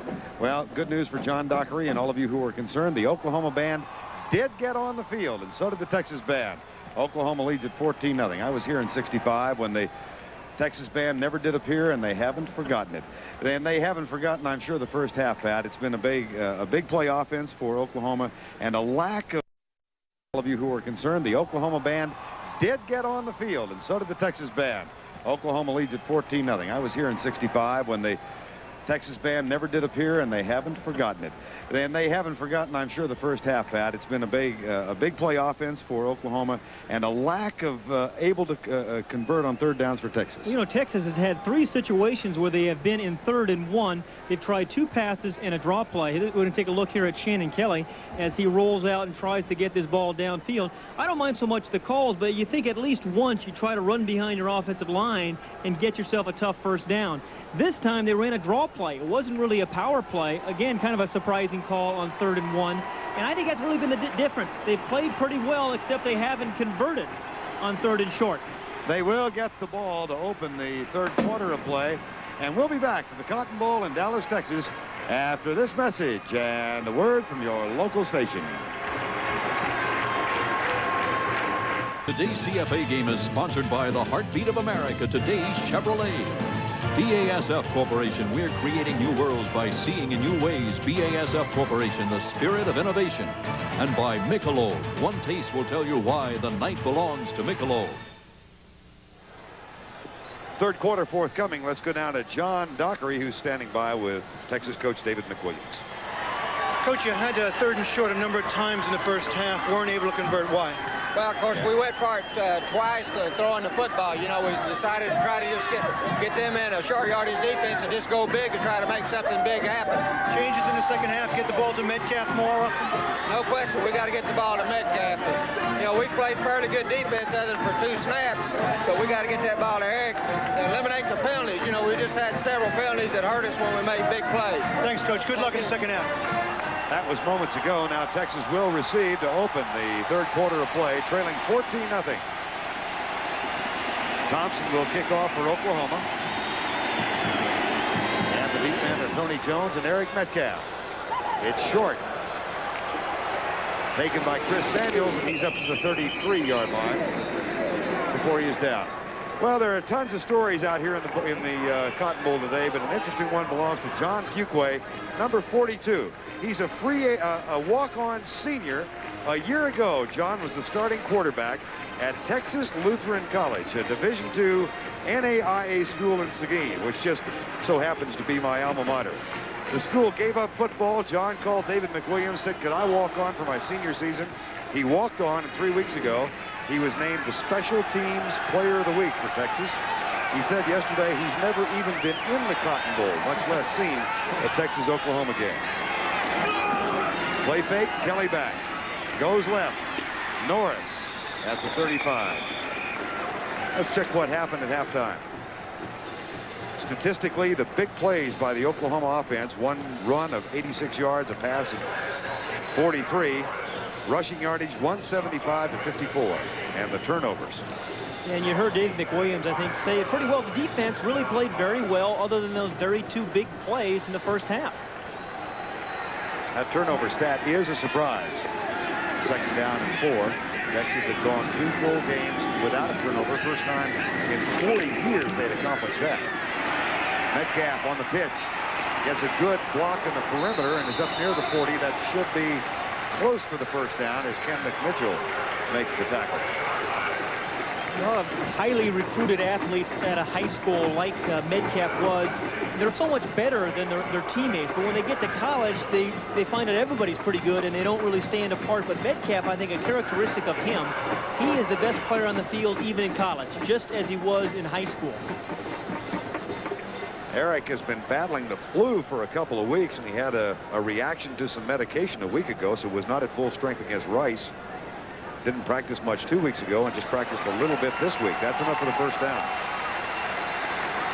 We talked about him and his father, how the running style is the same. He says he still watches tapes of his father running. He's done that since he's been in grammar school, still pulls out those tapes and tries to emulate and imitate even the very steps of his father. Isn't it interesting how generation to generation things stay the same? I can remember when Terry was playing for the Cardinals, Tom Landry, every time they played them, the Cowboys, he'd say, well, it's simple. All we got to do is stop Metcalf. Now teams play the Longhorns, they say it's simple. All we got to do is stop this man, Metcalf. They don't. First down at the 45. How about Eric versus Terry? Or not versus, how about compared to? This is Eric on the left, Terry on the right. And notice the hip movement and the shifty feet. There is a remarkable similarity in the style of running displayed by father and son. And a great pride from father to son. 15 yards for Eric Metcalf on the last play. And his father's very insistent upon Eric graduating from Texas, which he will. First and 10, Texas at the 45. Norris gets the give up the middle. They test the center and they find it leaking. That's to the 37-yard line before Frank Blevins makes the tackle. Sequencing of plays is the key on offense. In the second half, Texas has come out in this first drive. On the first play, they dumped a little flat pass out to Norris. Then they gave the ball to Metcalf as he picked up a few yards. And then they pounded one time there with Darren Norris up the middle. And a good block by the right guard, Saleh, number 65, as he really gets a hold of Curtis Williams, number 93, and clears the way for Norris. But that's the most physical play of the day. Second down and 2. Norris, that's a first down for Texas to the 34-yard line. And that's what they didn't do on those third and shorts in the first half. Give it to Norris. Now a flag is down on the left side of the field. Chad McMillan, number 77, might have been involved in the altercation. He and a couple of us Sooners were going after one another. McMillan playing for Charles Cephas against Oklahoma. I said something at the open of the show that we might go back to. I mean, the emotions in this game are very real. There's a feeling on the part of the Texas players who stay in Texas of real animosity against their fellow state members who go north and play for Oklahoma. There's a feeling from the Oklahoma side of the football that the Texas people exude arrogance. And those are real, honest feelings. And they sometimes erupt in a game like this. At the 20, deepest penetration by the Horns so far. No tight end again. 3 wide receivers. Kelly, draw play. Metcalf with a little hurdle move, and he's down at the 16. Tackle is made by Greg DeQuazy as Oklahoma continues in that nickel defense. Let's check in with John Dockery. You know, Vern, you and Pat were talking about Eric Metcalf. I talked to his father, Terry, last night, who's in Arlington, Virginia, watching the game on TV at a friend's house, and he compared it to he and his son. He said, Eric's quicker. He was 4'4", I was 4'6". Eric's a better punt returner. I was a better kickoff returner. I was better out of the backfield, but Eric will be equally as good. To his son, he said, go with the flow, let it happen, and you'll be a great one. Now back to you. Thank you, Johnny. Second down, 7. 14-0 ball game. Kelly, Tony Jones at the 11-yard line, short of the first down, and another of those third and shorts coming up for Texas now. Jerry Parks makes the tackle, number 8. This is the real test as we watch Jerry Parks make the hit and really squared up on Tony Jones. Was not going to let him escape from the tackle. But this is the real test for a throwing team. Can you get the 1 yard when you really need it? Can you punch it in when you get inside the 15-yard line? David McWilliams, I beg your pardon, might want to get Campbell out of the stands. Earl is here. 3rd and 1, Texas. At the 11, they trail by 14. Opening drive, 3rd quarter. Norris gets the handoff. And I don't think he got it. It'll be 4th down. Curtis Williams again, the nose tackle, number 93. The nose tackle, Curtis Williams, on the 4th, 3rd and 1, fights right through Champagne. He believes they're going to try to go to Norris this time. Fights off Champagne's block, and is there, puts the stop on him, gets some help from Evans. And on 4th down, I think Texas has to go for it. No sense in kicking a field goal when you're down by 14. They will. Jorick Battle brings the play in for David McWilliams.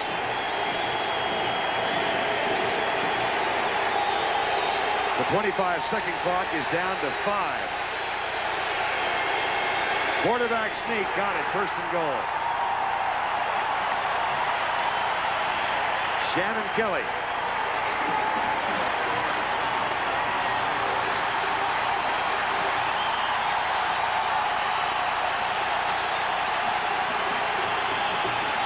Because this Texas team doesn't have a dominant offensive line, this is the most difficult place for them to score. I think it's actually easier for them to score outside the 20-yard line with a big pass. Johnny Walker goes way wide to the left. Jones is lined up wide right. Metcalf in a slot to the right side. Kelly goes back. He's being chased, lobs it out. Look at the move by Metcalf, and then he takes a pounding and is down at the 3.5-yard line. Some guys run through tacklers. Eric Metcalf makes a lot of tacklers miss. It looked like he did juggle the ball there a little bit as he was getting hit, but did come up with the recovery. You try tackling Metcalf.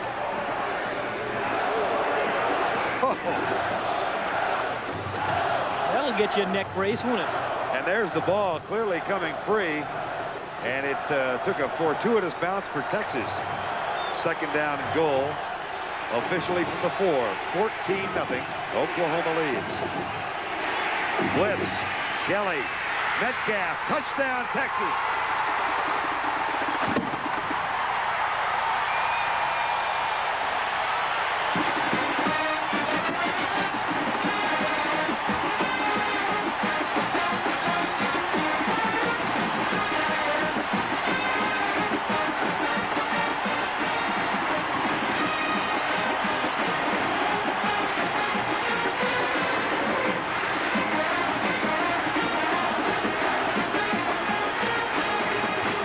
Clements will try and tack on the extra point to cut the lead in half.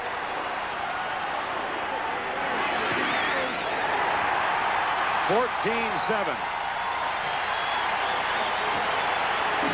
Watch Terry Metcalf as he gets the touchdown, the first of the game for the Longhorns. And he went in motion, and the right call for the right defense against the blitz. You get the speed out in the flat, and that means 7 points for the Longhorns.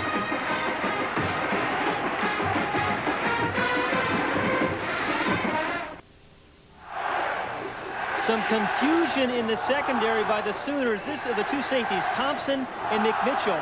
They go in man formation. He tries to release Metcalf to McMitchell at the top of the screen, and McMitchell doesn't get there in time. It's man-for-man defense. He was released to him, but didn't get out in the flat in time. Eric Metcalf gets the touchdown to open the second half. An impressive way to open the third quarter for the Longhorns. And now Wayne Clements will kick off once again.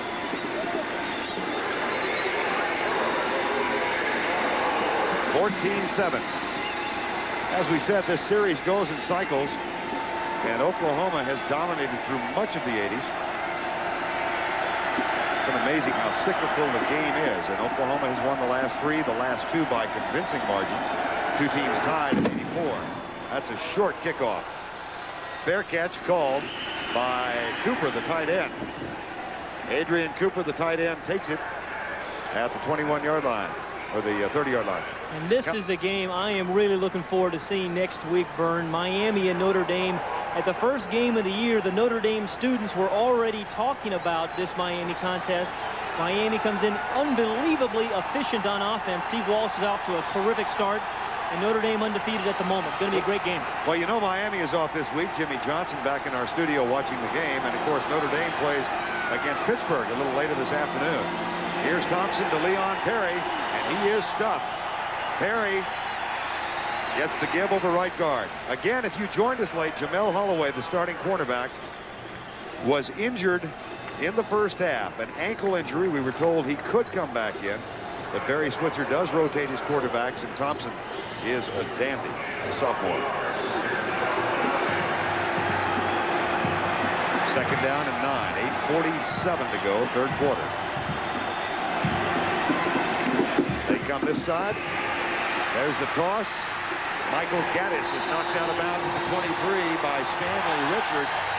The free safety's having a big day.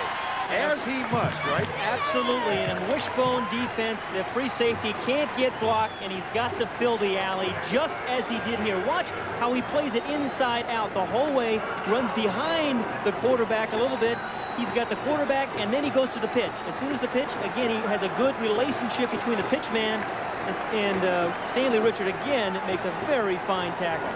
Unofficially, we've got Stanley Richard with 9 tackles already in the game.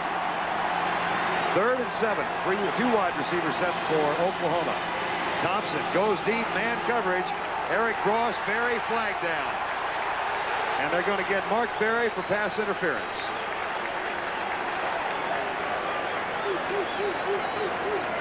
A little surprised. I think the ball has to be catchable to be pass interference. I'm not sure that ball was. I thought it was overthrown. But nonetheless, the official saw Berry as he went through the receiver. Oh, yeah, that ball could have been called. That's a good call by the official. Yeah. Berry did interfere, went right through Bross. Ball clearly was catchable. Mark Berry's a freshman redshirt out of Dallas. Here's the call. We have pass interference on the defense, 15 yards, first down. Well, Berry's a good story. The very first play of the year against BYU, he slipped and gave up an 80-yard touchdown pass, but came back and competed hard the rest of the game. Never hung his head and has great confidence in his ability. This is a young secondary for Texas. 2 redshirt freshmen, or 2 rather, a redshirt freshman and a real freshman, and 2 sophomores back there. First down. Harry gets the handoff, and it goes to the 41. Ken Hackamack. That's a great name for a defensive lineman. Hackamack. Yeah, you're 6'9", 288. You should be named Hackamack. Well, his dad had an even better name than he did. His Ken Hackamack. His father's name is Harley Hackamack. He fights right through it. Harley and Ken. Hackamack made a nice play there along with Steve Llewellyn. But he has played very well. Very physical player. Second down. 8. 14-7 Oklahoma leads. There's the fullback again, and Berry almost broke it for a big one. He's out to the 47-yard line. Leon missed last year as a redshirt with an injury. Got pretty good speed, and he's a good pass receiver a few times they throw to him. You know, it's amazing. A fullback from Oklahoma had not caught a pass for 3 years until this year when Perry and he's caught 4 this season. That brings to mind, Pat, another streak. An Oklahoma tight end has not caught a pass this season. And they've had enormous problems with tight end. Here's 3rd and 2. Berry is stuffed. Steve Llewellyn, the all-conference and all-American candidate, knocked him backwards. He's been a guy plagued with shoulder problems. Top left. Llewellyn wasn't even supposed to play today, but when you play Oklahoma in your last game and you haven't beaten them, sometimes you play even when you're injured. Well, we have talked about the exploits of Anthony Phillips all afternoon and how he's dominated his position. That time, he got whipped. Here's Thompson back to punt. Metcalf lets it go over his head. It'll be a touchback and come out to the 20. 53-yard punt, 6:40 remaining 3rd quarter. It's a good one, 14-7 OU. We're at the State Fair of Texas. What's the fair all about? Athletic contests, of course.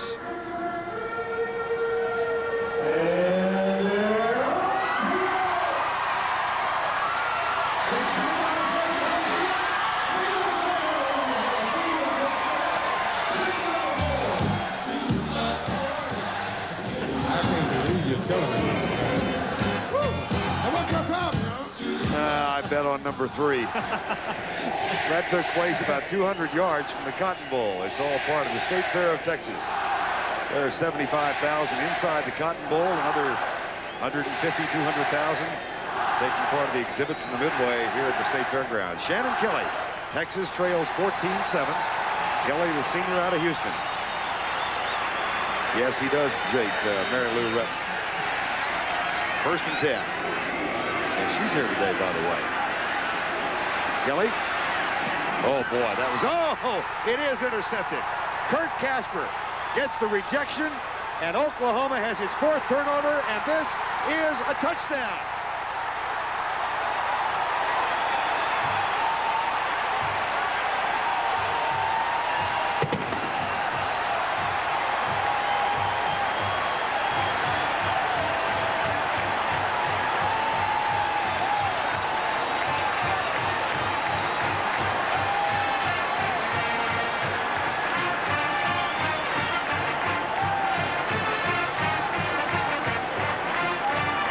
Kaspar against Kelly in high school, and all comes to grief for Kelly this afternoon.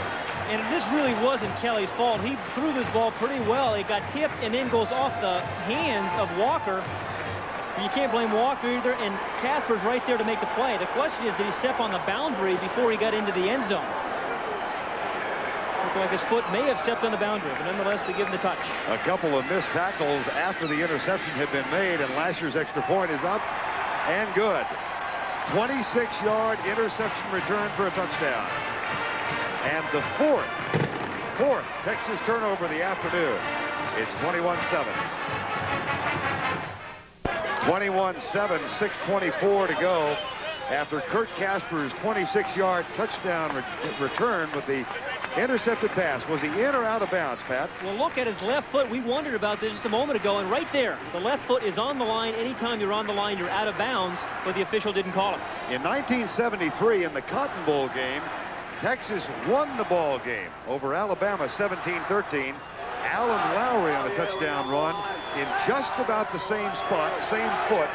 Was he in or was he out? They still debated. And that is the fourth Texas turnover, and Oklahoma has not turned it over yet. Remember what Barry Switzer told us? They have not turned it. They turned it over against Texas only once in the last 2 years in this game. Short kick. Chris Samuels. And he is down at the 34-yard line. Big Sunday of NFL action coming up tomorrow. The key game, Washington at Dallas. Most of you will see that at 12:30 Eastern Time. Chicago will be at Detroit. Los Angeles Rams at Atlanta. Tampa Bay will be at Minnesota. And some of you will watch New Orleans against San Diego. That gets a special 4 o'clock start. It begins with the NFL Today live at 12:30 Eastern Time tomorrow.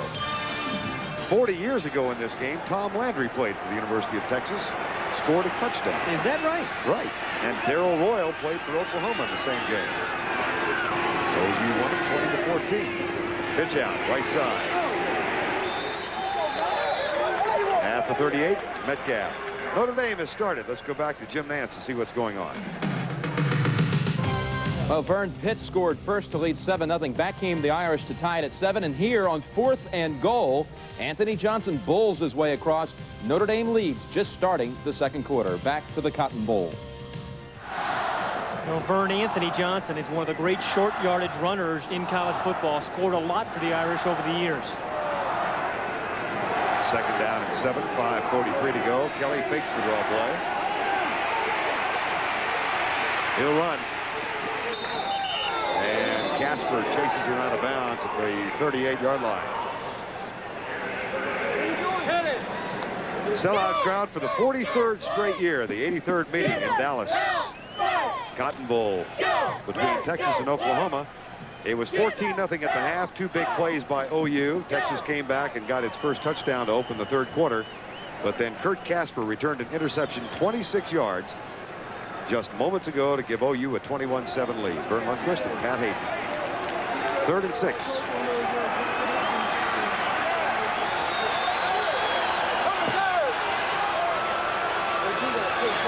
Good block.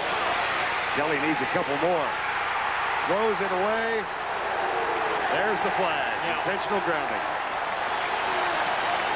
Wayne Dixon, who had a big game against Iowa State in his first start last week. Wayne Dixon is going to make a lot of big plays in his career at Oklahoma. He is only a junior. There's a nice job of running by Stan Thomas, the tackle. But Thomas really did his job, and when Kelly came out too far, there was Dixon to make the play. On the offense, loss of down, 4th down. That will send Glenn Milburn back to return the anticipated punt of Bob Liljedahl. As you look at other games from the West Coast just getting underway. How about Indiana? Look at this. It's a great start this year. John Cooper's got to be perplexed with that Ohio State team. Milburn. Oh, dear. And there's another flag down on the far side of the field. Bobby Rhodes made the tackle. 2 flags down. The issue is you have to give him 2 yards to make the catch. Oh, I didn't see him put his hand up. We got non-contact interference on the kickers. 5 yards. First down. Here is the play here. Got to give him 2 yards, and I think he put his hand up a little earlier than that, and to call for the fair catch, and you have to give him 2 yards to make the catch, give him the opportunity to catch the ball. Charles Thompson, the sophomore, came on in relief of Jamel Holloway in the first half of play, and Holloway, out with an injury, has not reappeared. 21-7 with 5:16 to go in the ball game. Thompson cuts back into the arms of Britt Hager, the senior out of Odessa, who makes the tackle. Let's check in with John Dockery. John? Thank you, Vern. You know, we have an anniversary of sorts today, 20th anniversary of the wishbone. Most people think Oklahoma started, but it was actually Texas. You see, Darrell Royal had 3 great backs. Steve Worcester, Chris Gilbert, and Ted Coy wanted to get them all in the game, so he created the wishbone. But I'll tell you what, he may have started it, but Oklahoma has made it the art form. Now back to you. Oklahoma has in the last 25 years. Look at their rushing game average, 318. Texas at 246.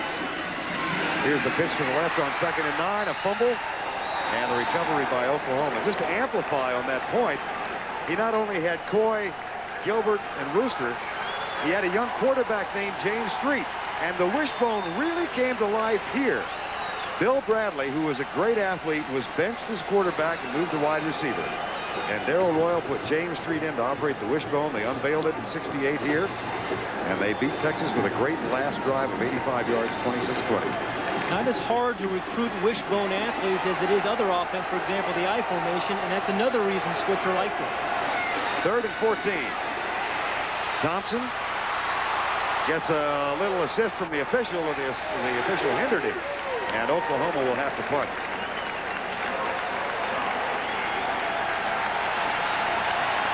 See what Oklahoma has done on the ground today, Pat. Well, right up the middle, that's the fullback, Perry, following Phillips. And again, on the right side, it's been Phillips, and the center, Wise, have done a terrific job. And the right tackle, Van Kersville, has done, really opened some nice holes for the quarterback and the fullback. 86 of those 109 yards to the right came on 1 run. Thompson's punt. Willie Mack Garza. Well, we talked about 20 years. There have been some memorable games in other years as well. And one of the most memorable came in 1958. That was a turnaround game when Texas won 15-14. Interesting how the series has been dominated by one team or another, and also by coaches. Bud Wilkinson for so many years, then Darrell Royal, then Barry Switzer. Game of streaks, hasn't it? 1st and 10, Texas. Kerry Cash in motion. Quick screen left side. Good block from Kerry Cash. Here's the speedster, Tony Jones. Well, he's been quiet today. He gets a first down after the 38-yard line. It's amazing how one play oftentimes in a player's career can change people's perception of him. He was viewed as a track man a year ago until he caught the winning touchdown pass against Arkansas. And now they feel that he is a complete receiver, can get deep, he's got great speed, and he's not afraid to go over the middle. Quiet guy, 5'7", 140 pounds, but terrific speed. 1st and 10, Texas, 3:08 to go, 3rd quarter.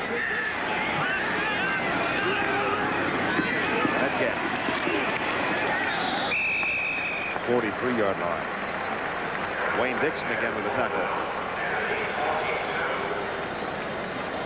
Well, let's go back to our New York studios and check in once again with Jim Nance.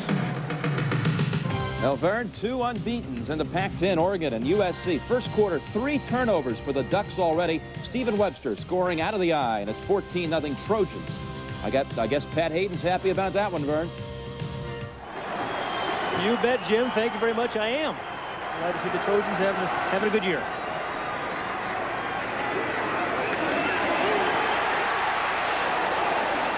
And Darren Norris picks up the first down right over the middle. Picked up a nice block by Alan Champagne. We haven't seen much of Darren Norris running power plays inside, but that's what happened there. Watch the center and left guard double team, and that's why Norris just kind of hugs that block. That Champagne and Miller, and good vision by Norris. He is really a natural tailback playing fullback. 1st and 10, Texas at the 50-yard line. 2:15 to go, third quarter. This is Metcalf in motion. Shannon Kelly back to throw again. Jorick Battle, that's good for a gain of 5 to the 45-yard line. Battle, a sophomore from Houston, tackled by Kurt Kaspar, the man who has one of the key plays in this game, Kaspar, with that 26-yard interception return. You know, Vern, we were just talking about Darren Norris, and I think consistency is one of the most difficult achievements in sports, because it's so hard to be consistently good every week. But Norris has started 40 straight games at fullback and has been consistently good. Metcalf out of the backfield. Quick screen, Metcalf drops the ball. It is a forward pass. I thought that was a lateral for a moment. For just a moment, I thought it was a backwards pass. Taking another look at it here, trying to get Eric Metcalf out one-on-one, getting the ball any way you can, but the ball is thrown in front. Metcalf is in front of the quarterback, so it was not a lateral. But again, trying to get Metcalf the ball any way they possibly can. Let the guy who can win the ball game for you get the ball in his hands. 3rd and 5. 1:30 to go, third quarter. Texas down by 14. Darren Norris knocked backwards. It'll be a punting circumstance for Texas. Flag is down.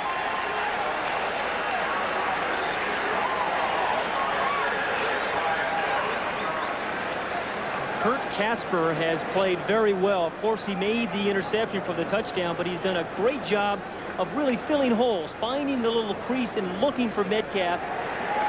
The face mask, well, that should be an automatic first down, I believe, for Texas. But Kaspar's done a real nice job of hiding behind people and finding Metcalf. Right part of the screen, you're going to see the face mask on Norris. Oh, that's a 15-yarder. Yeah. That is the whopper. All the way to the 30. And two different ones. One is a flagrant penalty, which that was on Kaspar. And a very opportune time for Texas, otherwise they would have had to punt the ball. And very important with 1:23 left in the third for Texas to get into the end zone. And they've got new life now with a first down at the 30-yard line. 3 wide receiver set. They've gone almost exclusively with this formation. We've not seen Stephen Clark, the tight end, at all today. Toss right. Metcalf out of a tackle and down at the 27-yard line. Jerry Parks makes the stop. Final minute, third quarter, 55 seconds to go. Metcalf is very, very patient on that sweep play and is just looking for a little alley, and that's what the line tries to do. They're not dominating offensive line, but you don't have to be with Metcalf. Just stay in your block just momentarily. He'll find a soft spot. 2nd down and 7, Texas.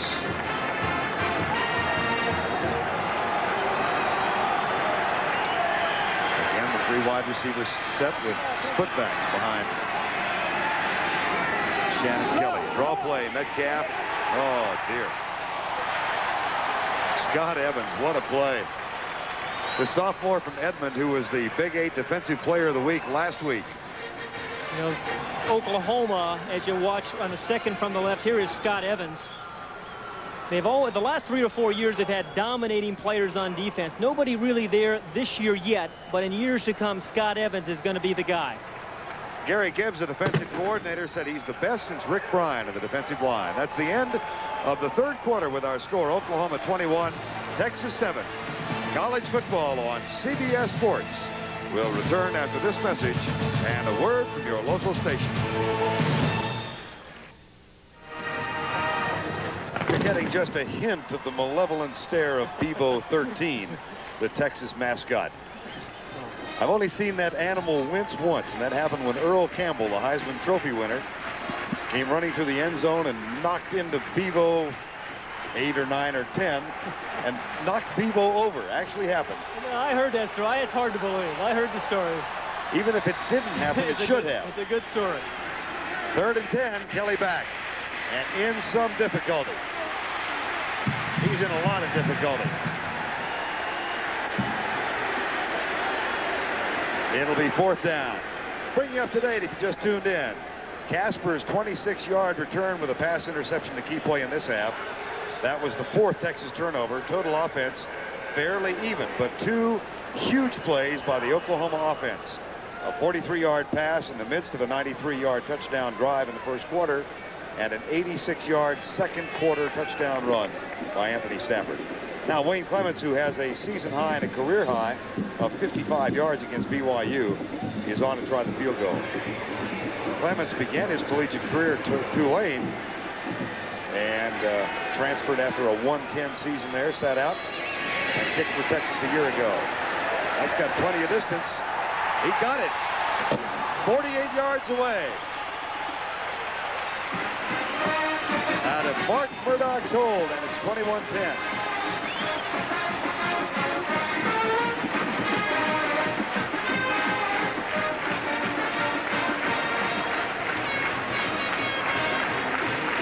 And he gets hit after he makes the kick. Wasn't really a roughing the kicker. He did slip. But he sees enough to see it go through. And for the seniors of Texas, Vern, and we talked to how important it is for them to beat Oklahoma, be a class that has at least 1 win over Oklahoma. They have 14 minutes and 47 seconds left to do it. This is a Texas team that had not turned the ball over in the previous 2 games. 4 turnovers this afternoon. Shannon Kelly has been intercepted 3 times, the most costly that of Mark Kaspar. But Oklahoma has not turned it over yet, and that has not been their style. And really, that was really the key to their loss against Southern Cal, was the turnovers. And Barry Switzer said, if we don't turn the ball over at Oklahoma, we are tough to beat because our defense is very tough to drive the ball against. Matter of fact, Barry was even more specific when talking about Texas. He told us if we don't turn it over against Texas, they can't beat us. And they lead at 21-10. Clements kick short. At the 15. Mike Gaddis down at the 28-yard line. How's it gone in the last 5 years? In '84, Texas turned it over twice. Oklahoma once, a tie. In '85, Oklahoma won with 3 Texas turnovers. In '86, 1. Oklahoma won it. Last year, of course, the 7 pass interceptions. And Oklahoma's 1 turnover, and today, none. So look at that. They've only turned it over 4 times in 5 years against them. Eric Metcalf looks on. Oklahoma has the ball with 14:42 remaining in the ball game.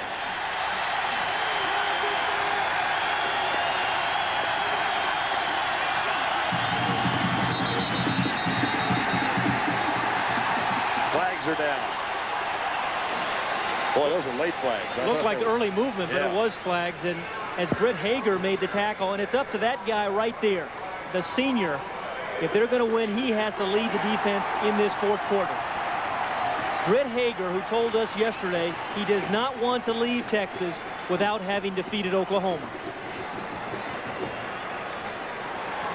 Hager at 6'1", 219, 187 tackles from that middle linebacker spot a year ago. Married, his wife's name is Bridget. She's a French language major. And kind of a frustrating year for Hager because they've played so many passing teams up until today, so he hasn't been heard much of. But today is his kind of game. 10 tackles today, 1st and 15, Oklahoma. The power eye set. They test the middle. Mike Gaddis, no, it's Anthony Stafford, and he's out across the 25 to the 28 into the arms of Oscar Giles. At the conclusion of today's CBS Sports College Football broadcast, we'll select the Chevrolet Most Valuable Player of the Game from each team. Chevy donates a $1,000 scholarship to the General Scholarship Fund of each school. And this is the down to the Texas defense. Stuff them here, put Oklahoma in 3rd and long, which is not their kind of down. 2nd and 10.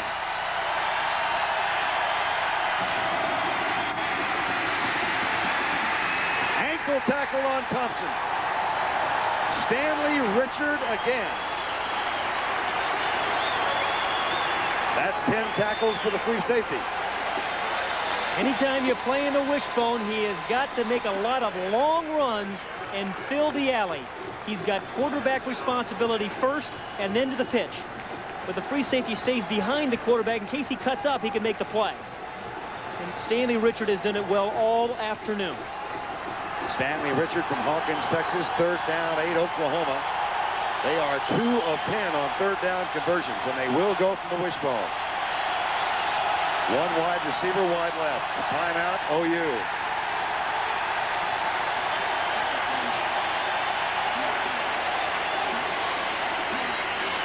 .13-10 to go in the ball game. 3rd and 10 when we return. Done a nice job with a Miami team. This was supposed to be a down year for the Hurricanes, but he's done a marvelous job. 3rd down and 8, 3 wide receivers in now. Thompson is 0 of 2 passing. Blitz is on, they got it. No, they don't. Now they do. 4th down.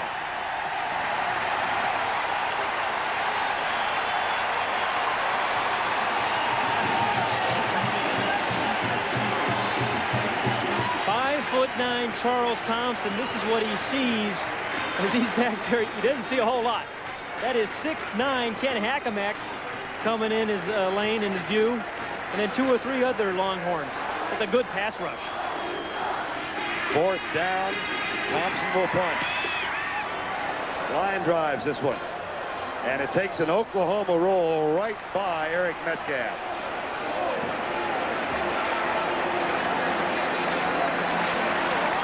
While we have a moment after that 56-yard punt, let's take a look at OU.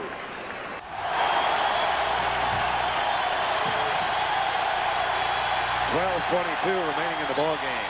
Shannon Kelly fakes the quick screen, pumps it in the right side. Caught. Kerry Cash. No flags down, and the chase is on. Out of bounds inside the 10.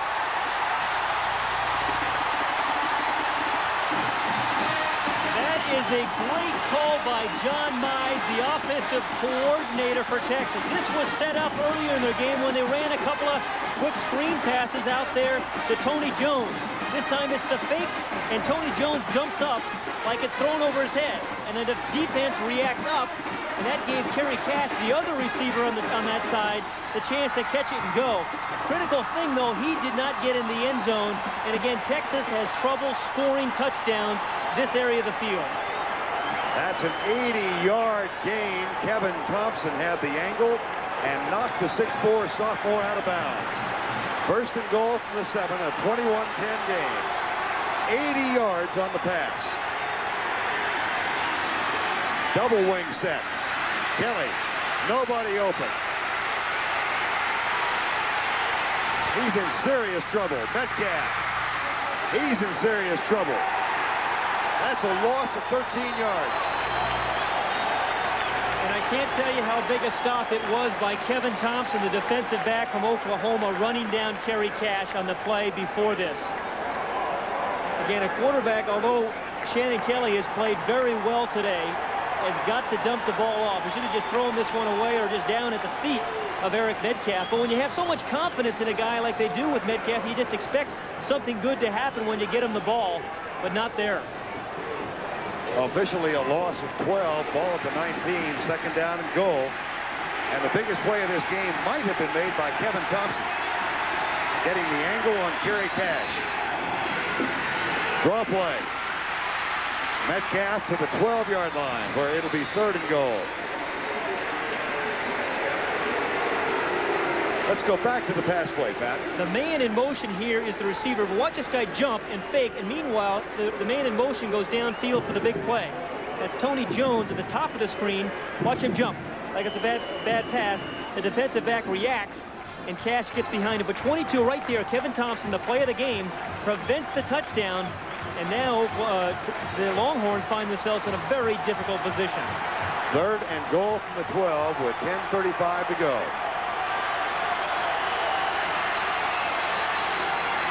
They fake the draw play.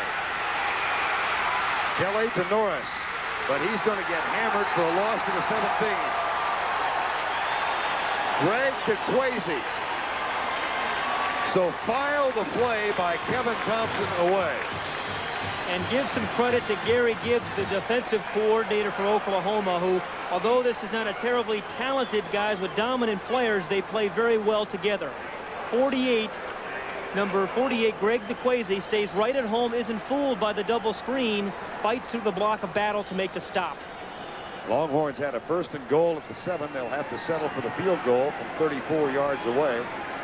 Wayne Clements, who just hit a 48-yarder on the last possession. Here's Steve Mathis, the referee. Nope. And Vern, interesting, if they do make it, it makes it an 8-point ball game, and if Texas were to score, they'd have to make the 2 to tie.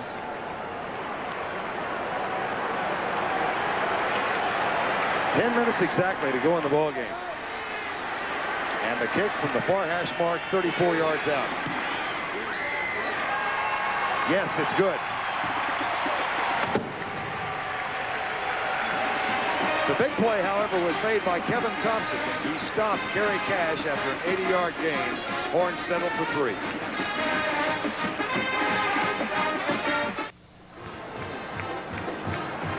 .9:52 remaining in this ball game from the Cotton Bowl in Dallas. Vern Lundquist along with Pat Hayden. Oklahoma jumped out to a 14-0 lead in the first half. Perhaps the most significant part of that 14-0 lead is that they had to get a 2-point conversion to get the 14. They had the first extra point blocked after a 2-yard touchdown plunge. Then an 86-yard run by Anthony Stafford gave them the second touchdown in the 14-zip lead. Texas cut it to 14-7 to open the third quarter. Mark Kaspar's intercepted a Shannon Kelly pass, returned to 26 yards to make it 21-7. And Texas has put back-to-back field goals on the board. We stand at 21-13 right now. Here's Clements with a kickoff. And it's short again, taken at the 10 by Anthony Stafford. And he's down at the 24-yard line. Right now, let's go back to our New York studios. Here, once again, is Jim Nance. Vern, here's an interesting play. 4th down for the Pitt Panthers, down 7. Darnell Dickerson scrambling, throwing on the 4th down play, and there's Henry Tootin with the tying touchdown. But just a moment ago, booting a field goal for Notre Dame was Reggie Ho to put the Irish in front 17-14 just before the half. Back to Vern. Back to the ball game. 9:48 here.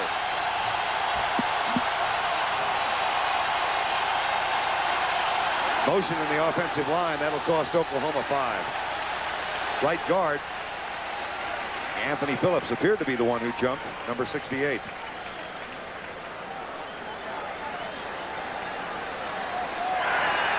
Hit ball. Illegal procedure on the offense. Still 1st down.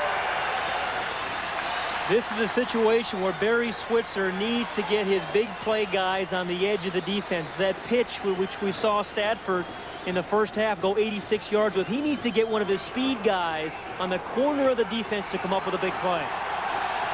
Eric Ross, the receiver, comes out. Carl Cavanis takes his place. He's wide left. Here's Thompson. They do a great job of stringing the play out, and then look at Thompson dart forward for 5. Boy, you think you got him, and then whoosh. And he is amazingly tough. He breaks tackles. Even though he is only 175 pounds and has great speed, he's a physical player, even at that size. Barry Switzer was telling us the other day he's the only quarterback in his 15 years who's ever rushed for 100 yards against the Longhorns. And Thompson did that in 1 quarter last year with 114 yards in the 4th quarter. 2nd down and 9. 21-13 game, 9:05 to go. Fullback, Perry. Richard with his 11th tackle, and he had to have it to save a huge game. Jamel Holloway went out with an injured right ankle in the first quarter of play. And we were told he could have returned, but he's not. He's not particularly happy with this rotation of quarterbacks anyway. Well, I think any quarterback would like to play more regularly, but he did have that big knee surgery. And when you have a guy as talented as Charles Thompson, you have to play him, son. But Jamel Holloway has had a remarkable career at Oklahoma. 1st and 10, OU. Perry, the fullback again. Now they're riding Anthony Phillips, that right guard, once more. Exactly. Anthony Phillips has done a really nice job all afternoon of opening the hole for the fullback, and that's the first option. Watch again, right on the tackle. It's man against man, drive blocking, a lost art in college football. You can see the little crease he gets right there on Rocky Allen, and that's a very, very nice block. Anthony Phillips, who was the player of the game in this game 2 years ago. Mike Gaddis. That's for a couple. Let's go down to John Dockery. Vern, we've been talking about the tradition and the desire of these players. Well, let me tell you about a couple. If you look over here, you'll see Joe Marty and Chris Cabanis. Those guys are not part of the 60 traveling roster of Oklahoma, only 60 allowed. But what they did is they came down on their own. They paid their own way. They found their own lodging just because they wanted to be in uniform for this Texas-Oklahoma game. And that's what I call desire. Now back to you, Vern. John, let me just amplify on that. I remember a guy named Lance Rensel who did that once when he was a sophomore. He actually suited up and got in the game and caught a pass. Here's Perry. Out of bounds at the 11-yard line. A good offensive football team can drive it when they have to, and that's just what Oklahoma has done here. When Texas scored the field goal, they were able to drive the ball, and it's been led by Anthony Phillips, the right guard. One more time, watch him as he is on Steve Llewellyn, knocks his man inside, and that gives Perry plenty of room to get into the secondary. It's amazing to me that Phillips, an offensive guard, has really been the dominant force in this drive. And Leon Perry now with 115 yards, most of them over the back of Anthony Phillips. Perry tests the middle, inside the 10 to about the 8. The clock shows 7:35 to go. The Texas defense needs to keep this an 8-point game. They have to create a turnover, force a field goal attempt, and then maybe block it, but they can't afford any kind of score by the Sooner offense. Texas came in as the #1 rushing defensive team in the country. It was, as we said, a deceiving yardage mark. It was only 37 yards because people have been passing them busy. But they've been averaging only 1.3 per rush, and today they've been dominated. Second down and 7:05 to go. 21-13 to score. Thompson. Touchdown.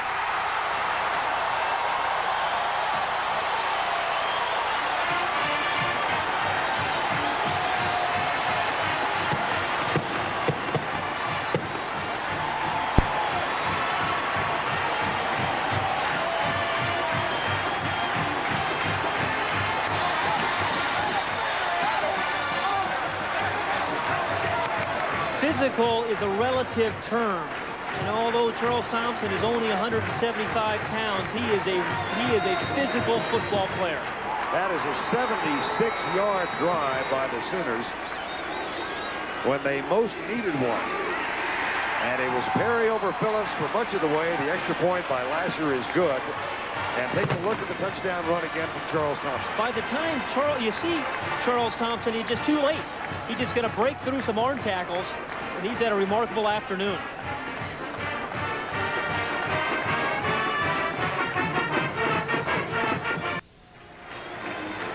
Anthony Phillips, a preseason All-American. You've seen an example of why this afternoon as he's led the way at right guard.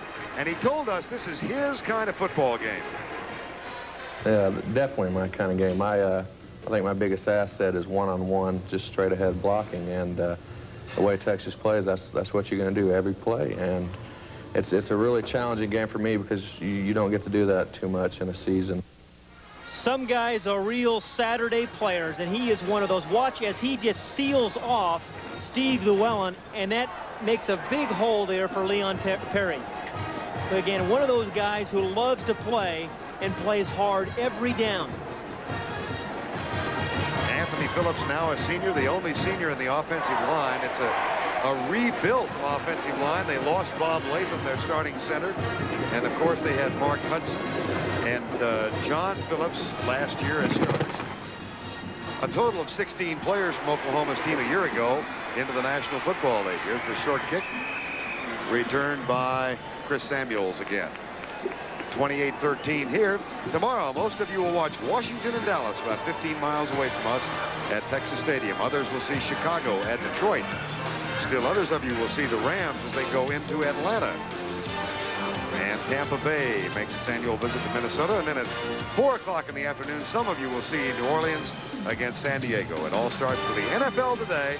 Tomorrow live at 12:30 Eastern Time with Will, Dick, Irv, and Brent.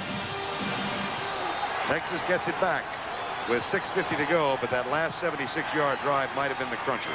That's a blown play, and Metcalf makes something out of it as he gets out across the 35-yard line. Right now, let's go back to Jim Nantz. Laverne, here's the painful play for Pitt fans. Just 20 seconds before the intermission, quarterback Darnell Dickerson going in untouched, but fumbles at the 1, tries to recover, fumbles again. Notre Dame recovers and leads by 3 at the intermission. Here's the pass over the middle to Tony Jones, and he loses yardage after the first contact, but that is enough for the first down at the 45. The Longhorns are not out of this game, even though it is 28-13, but I think they have a better chance of scoring from about the 30 or 35-yard line rather than getting inside the 20. And that sounds strange, but they're not a powerful team. They need to come up with a big play to get into the end zone. 28-13 right now, 6.5 remaining. Texas shaved it to 14-7 and got to within 21-13, but each time Oklahoma has responded. Metcalf, Kaspar, no, it's Scott Garl, number 49, the senior from Hominy, Oklahoma.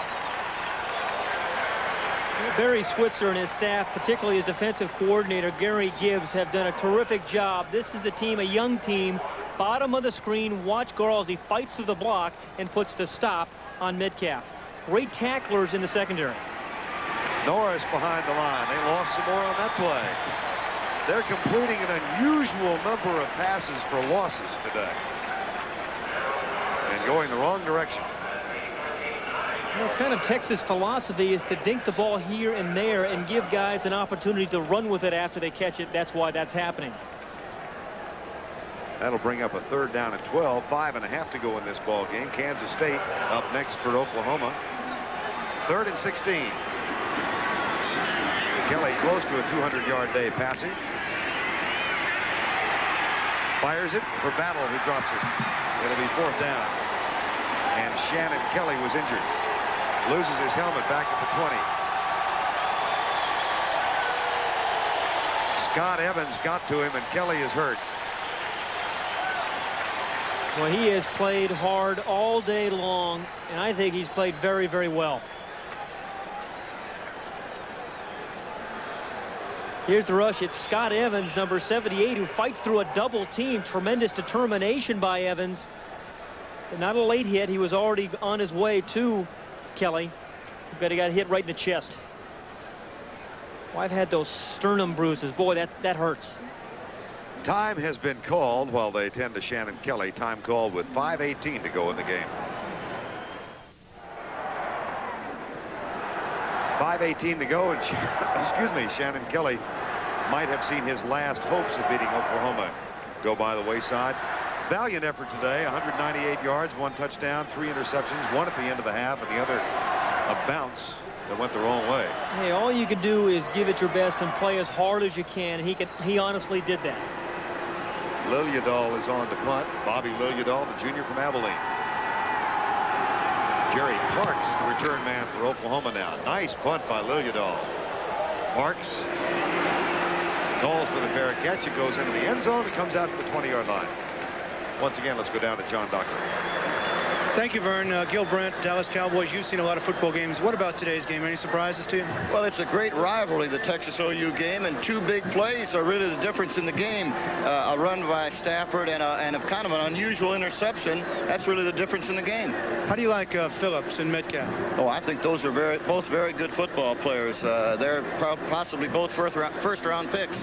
We have to talk about the game tomorrow. Washington comes into Dallas after 2 tough losses to Phoenix and the Giants. You had a tough one against the Saints last week. What about the game? I think it's going to be a great football game. Our team is an ascending football team, and I think we played very well, and the Redskins will always play well, so it'll be interesting. A great game to watch. And the division is still up for grabs. No one's exactly run away with it. That's right. There's only one game difference between first and last place. Pallur is playing well. Herschel is ready. Our team offensively is a pretty good football team, and really our defense has played a lot better than we thought they could. Should be a great battle tomorrow. Okay, thank you, Gil. That'll take place about 15 miles from where we are. We're at the Cotton Bowl, that game at Texas Stadium. Pat Summerall, John Madden will broadcast that for you. And Thompson hands it off. No, he faked it. And he faked everybody out. Here's Charles Thompson. Out of bounds at the 50. Lightning quick and mystical as well. Some guys just have big plays in their blood, and that's what Charles Thompson has. The guy, every time I have seen him play, he's come up with at least one big play. When you've run the option and the power play all day long, you fake it here to Gaddis, and you get a guy like this with this kind of speed on the corner, you got a chance. Bobby Duncombe's making the chase, and then he gets up a nice block by his receiver before getting pushed out of bounds by Jakes. That's a gain of 30 and a first down for Oklahoma at the 50-yard line with 5 minutes to go in the ball game. Dive play right side. This is Rodney Anderson in at fullback, number 28. Well, we've talked about the 3 ways the wishbone is run. Most carries going to the fullback, and unless you stop, they're going to keep running it right at you. But the big play was to Stafford, the 76-yarder on the halfback pitch. And, of course, we saw Thompson on the corner there for a big run just a moment ago. Thompson now has 77 yards after that last 30-yard run. It's second down and 5. Oklahoma. Texas has a big game at home against Arkansas next week. Second down, 5. Here's Mike Gaddis, who was lined up as a deep back in the power I, and he's to the 42-yard line. Gaddis has played most of this game. It was the intention of the Oklahoma coaching staff coming in to play Gaddis a little more than Damon Stell and to play Thompson a little more than Holloway. Now, the Gaddis portion of that has worked out as they planned. The Thompson portion was necessitated in part by injury. And Gaddis plays right halfback. Ordinarily, the right halfback at Oklahoma doesn't get as many big plays because, you know, with a right-handed team, when you run to the right and pitch it, he is usually the lead blocker. 3rd and 3. 3:40 to go in the ball game. Adrian Cooper tight to the left side. And Rodney Anderson down to the 40-yard line. Well, thinking about that Dallas-Washington game tomorrow and watching Anthony Phillips, I think Phillips has the chance of making that all-Madden team in a couple of years. You know, he's Madden kind of guy. He's got the shirt up. Look, he's got the gut hanging out there, the belly button. I tell you, if John, boy, that is awesome. Is that Madden's kind of guy or what? That's not pretty. That is not. That's not a symphony. He doesn't listen to classical music. No, Mozart did not compose that body. If John is through with his preparation for the Redskin Cowboy game, he may make him a member of the All-Madden team tomorrow. Thompson ready to punt on 4th down.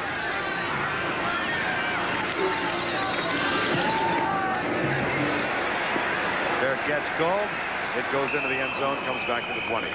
Well, we got a moment. Now, let's go down to Austin and take a look at the University of Texas.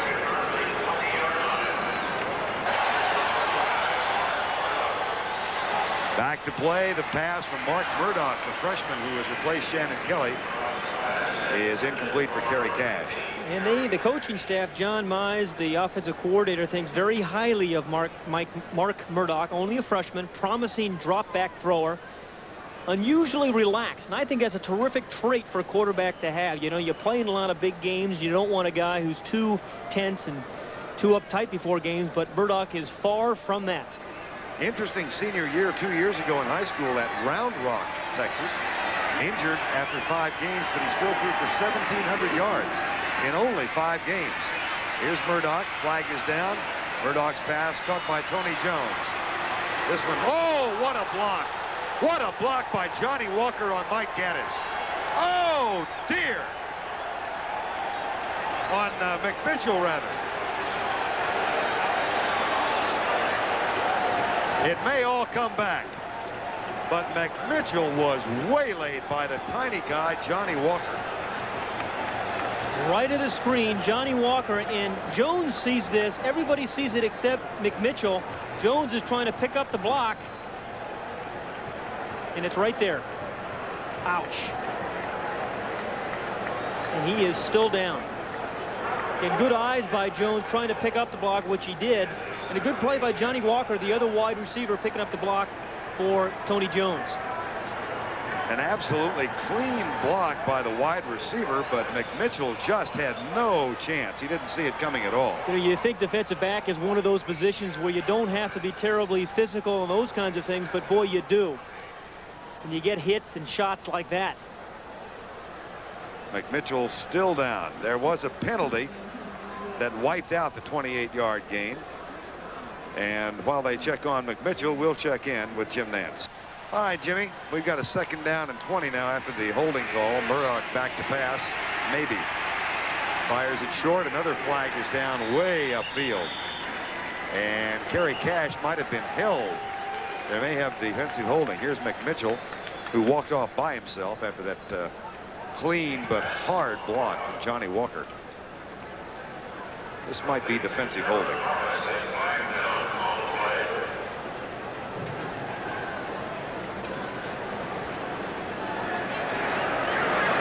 We got holding on the defense before the pass. Automatic 1st down. That was about 40 yards away from the line of scrimmage. Well, I think Texas did a nice job of accounting for itself today. I think the defense played real well, other than a couple of big plays they gave up, and I think Shannon Kelly played well. It doesn't get any easier for him next week against Arkansas, though. No, Arkansas undefeated and goes down to Texas. Last year, of course, Texas won that game 16-14 between the two up in the hills. Here's Murdoch. That might be ruled a fumble, or is it an incomplete pass? Incomplete pass. Hit by Tom Backus. And while we've got a second, let's go back to Jim Nantz in New York. All right, Vern, running down some more scores. South Carolina now 6-0, playing its first road game of the season.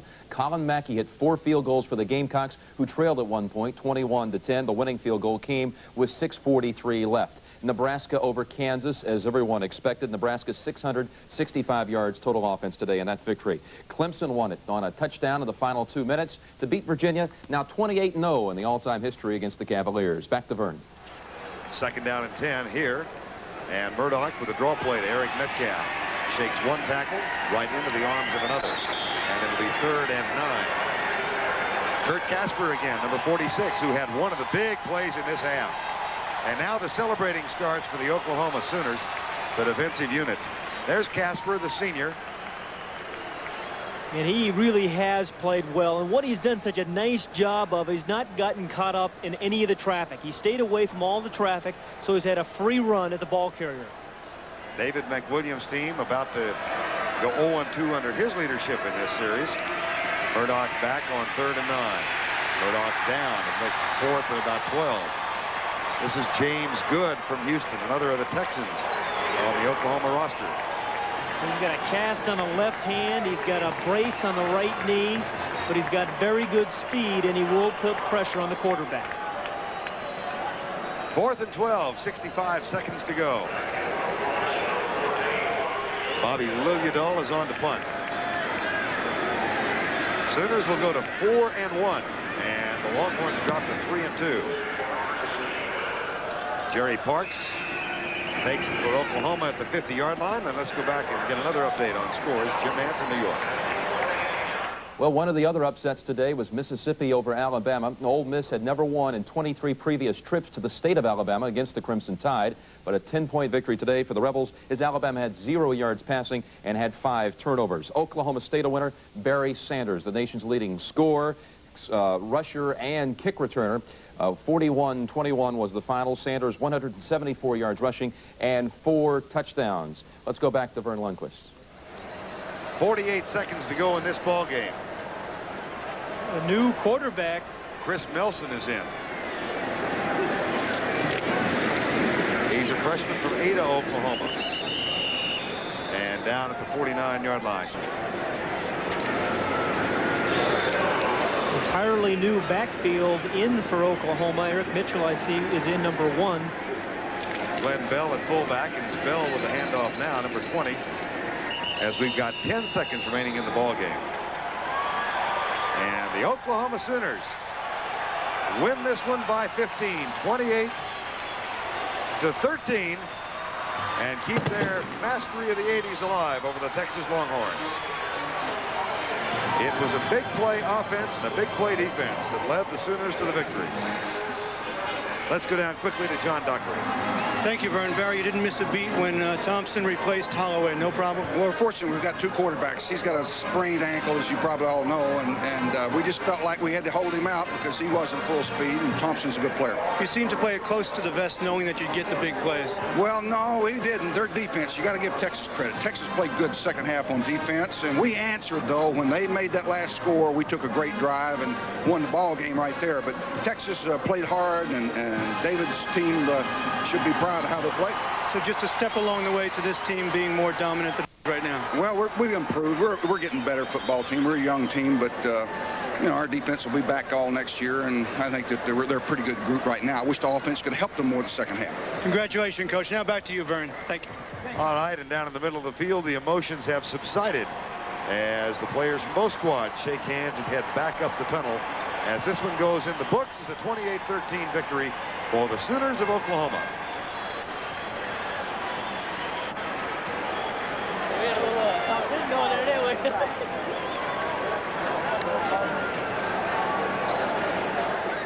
Came down this tunnel in anger. Now they head back toward their respective locker rooms with the issue settled for 1 more year. And it goes in Oklahoma's favor. Our Chevrolet most valuable players of the game are Anthony Phillips, the offensive guard for the Oklahoma Sooners, and safety Stanley Richard for the University of Texas. Phillips, of course, with that great blocking on the key touchdown drive. Stanley Richard with a total of 10 tackles today from his safety spot. A check in the amount of $1,000 will be donated by Chevrolet to each school's General Scholarship Fund to further assist qualified students in all chosen academic fields. Final score 28-13. The Sooner Band celebrates on the field, and we'll be back at the Cotton Bowl in just a moment.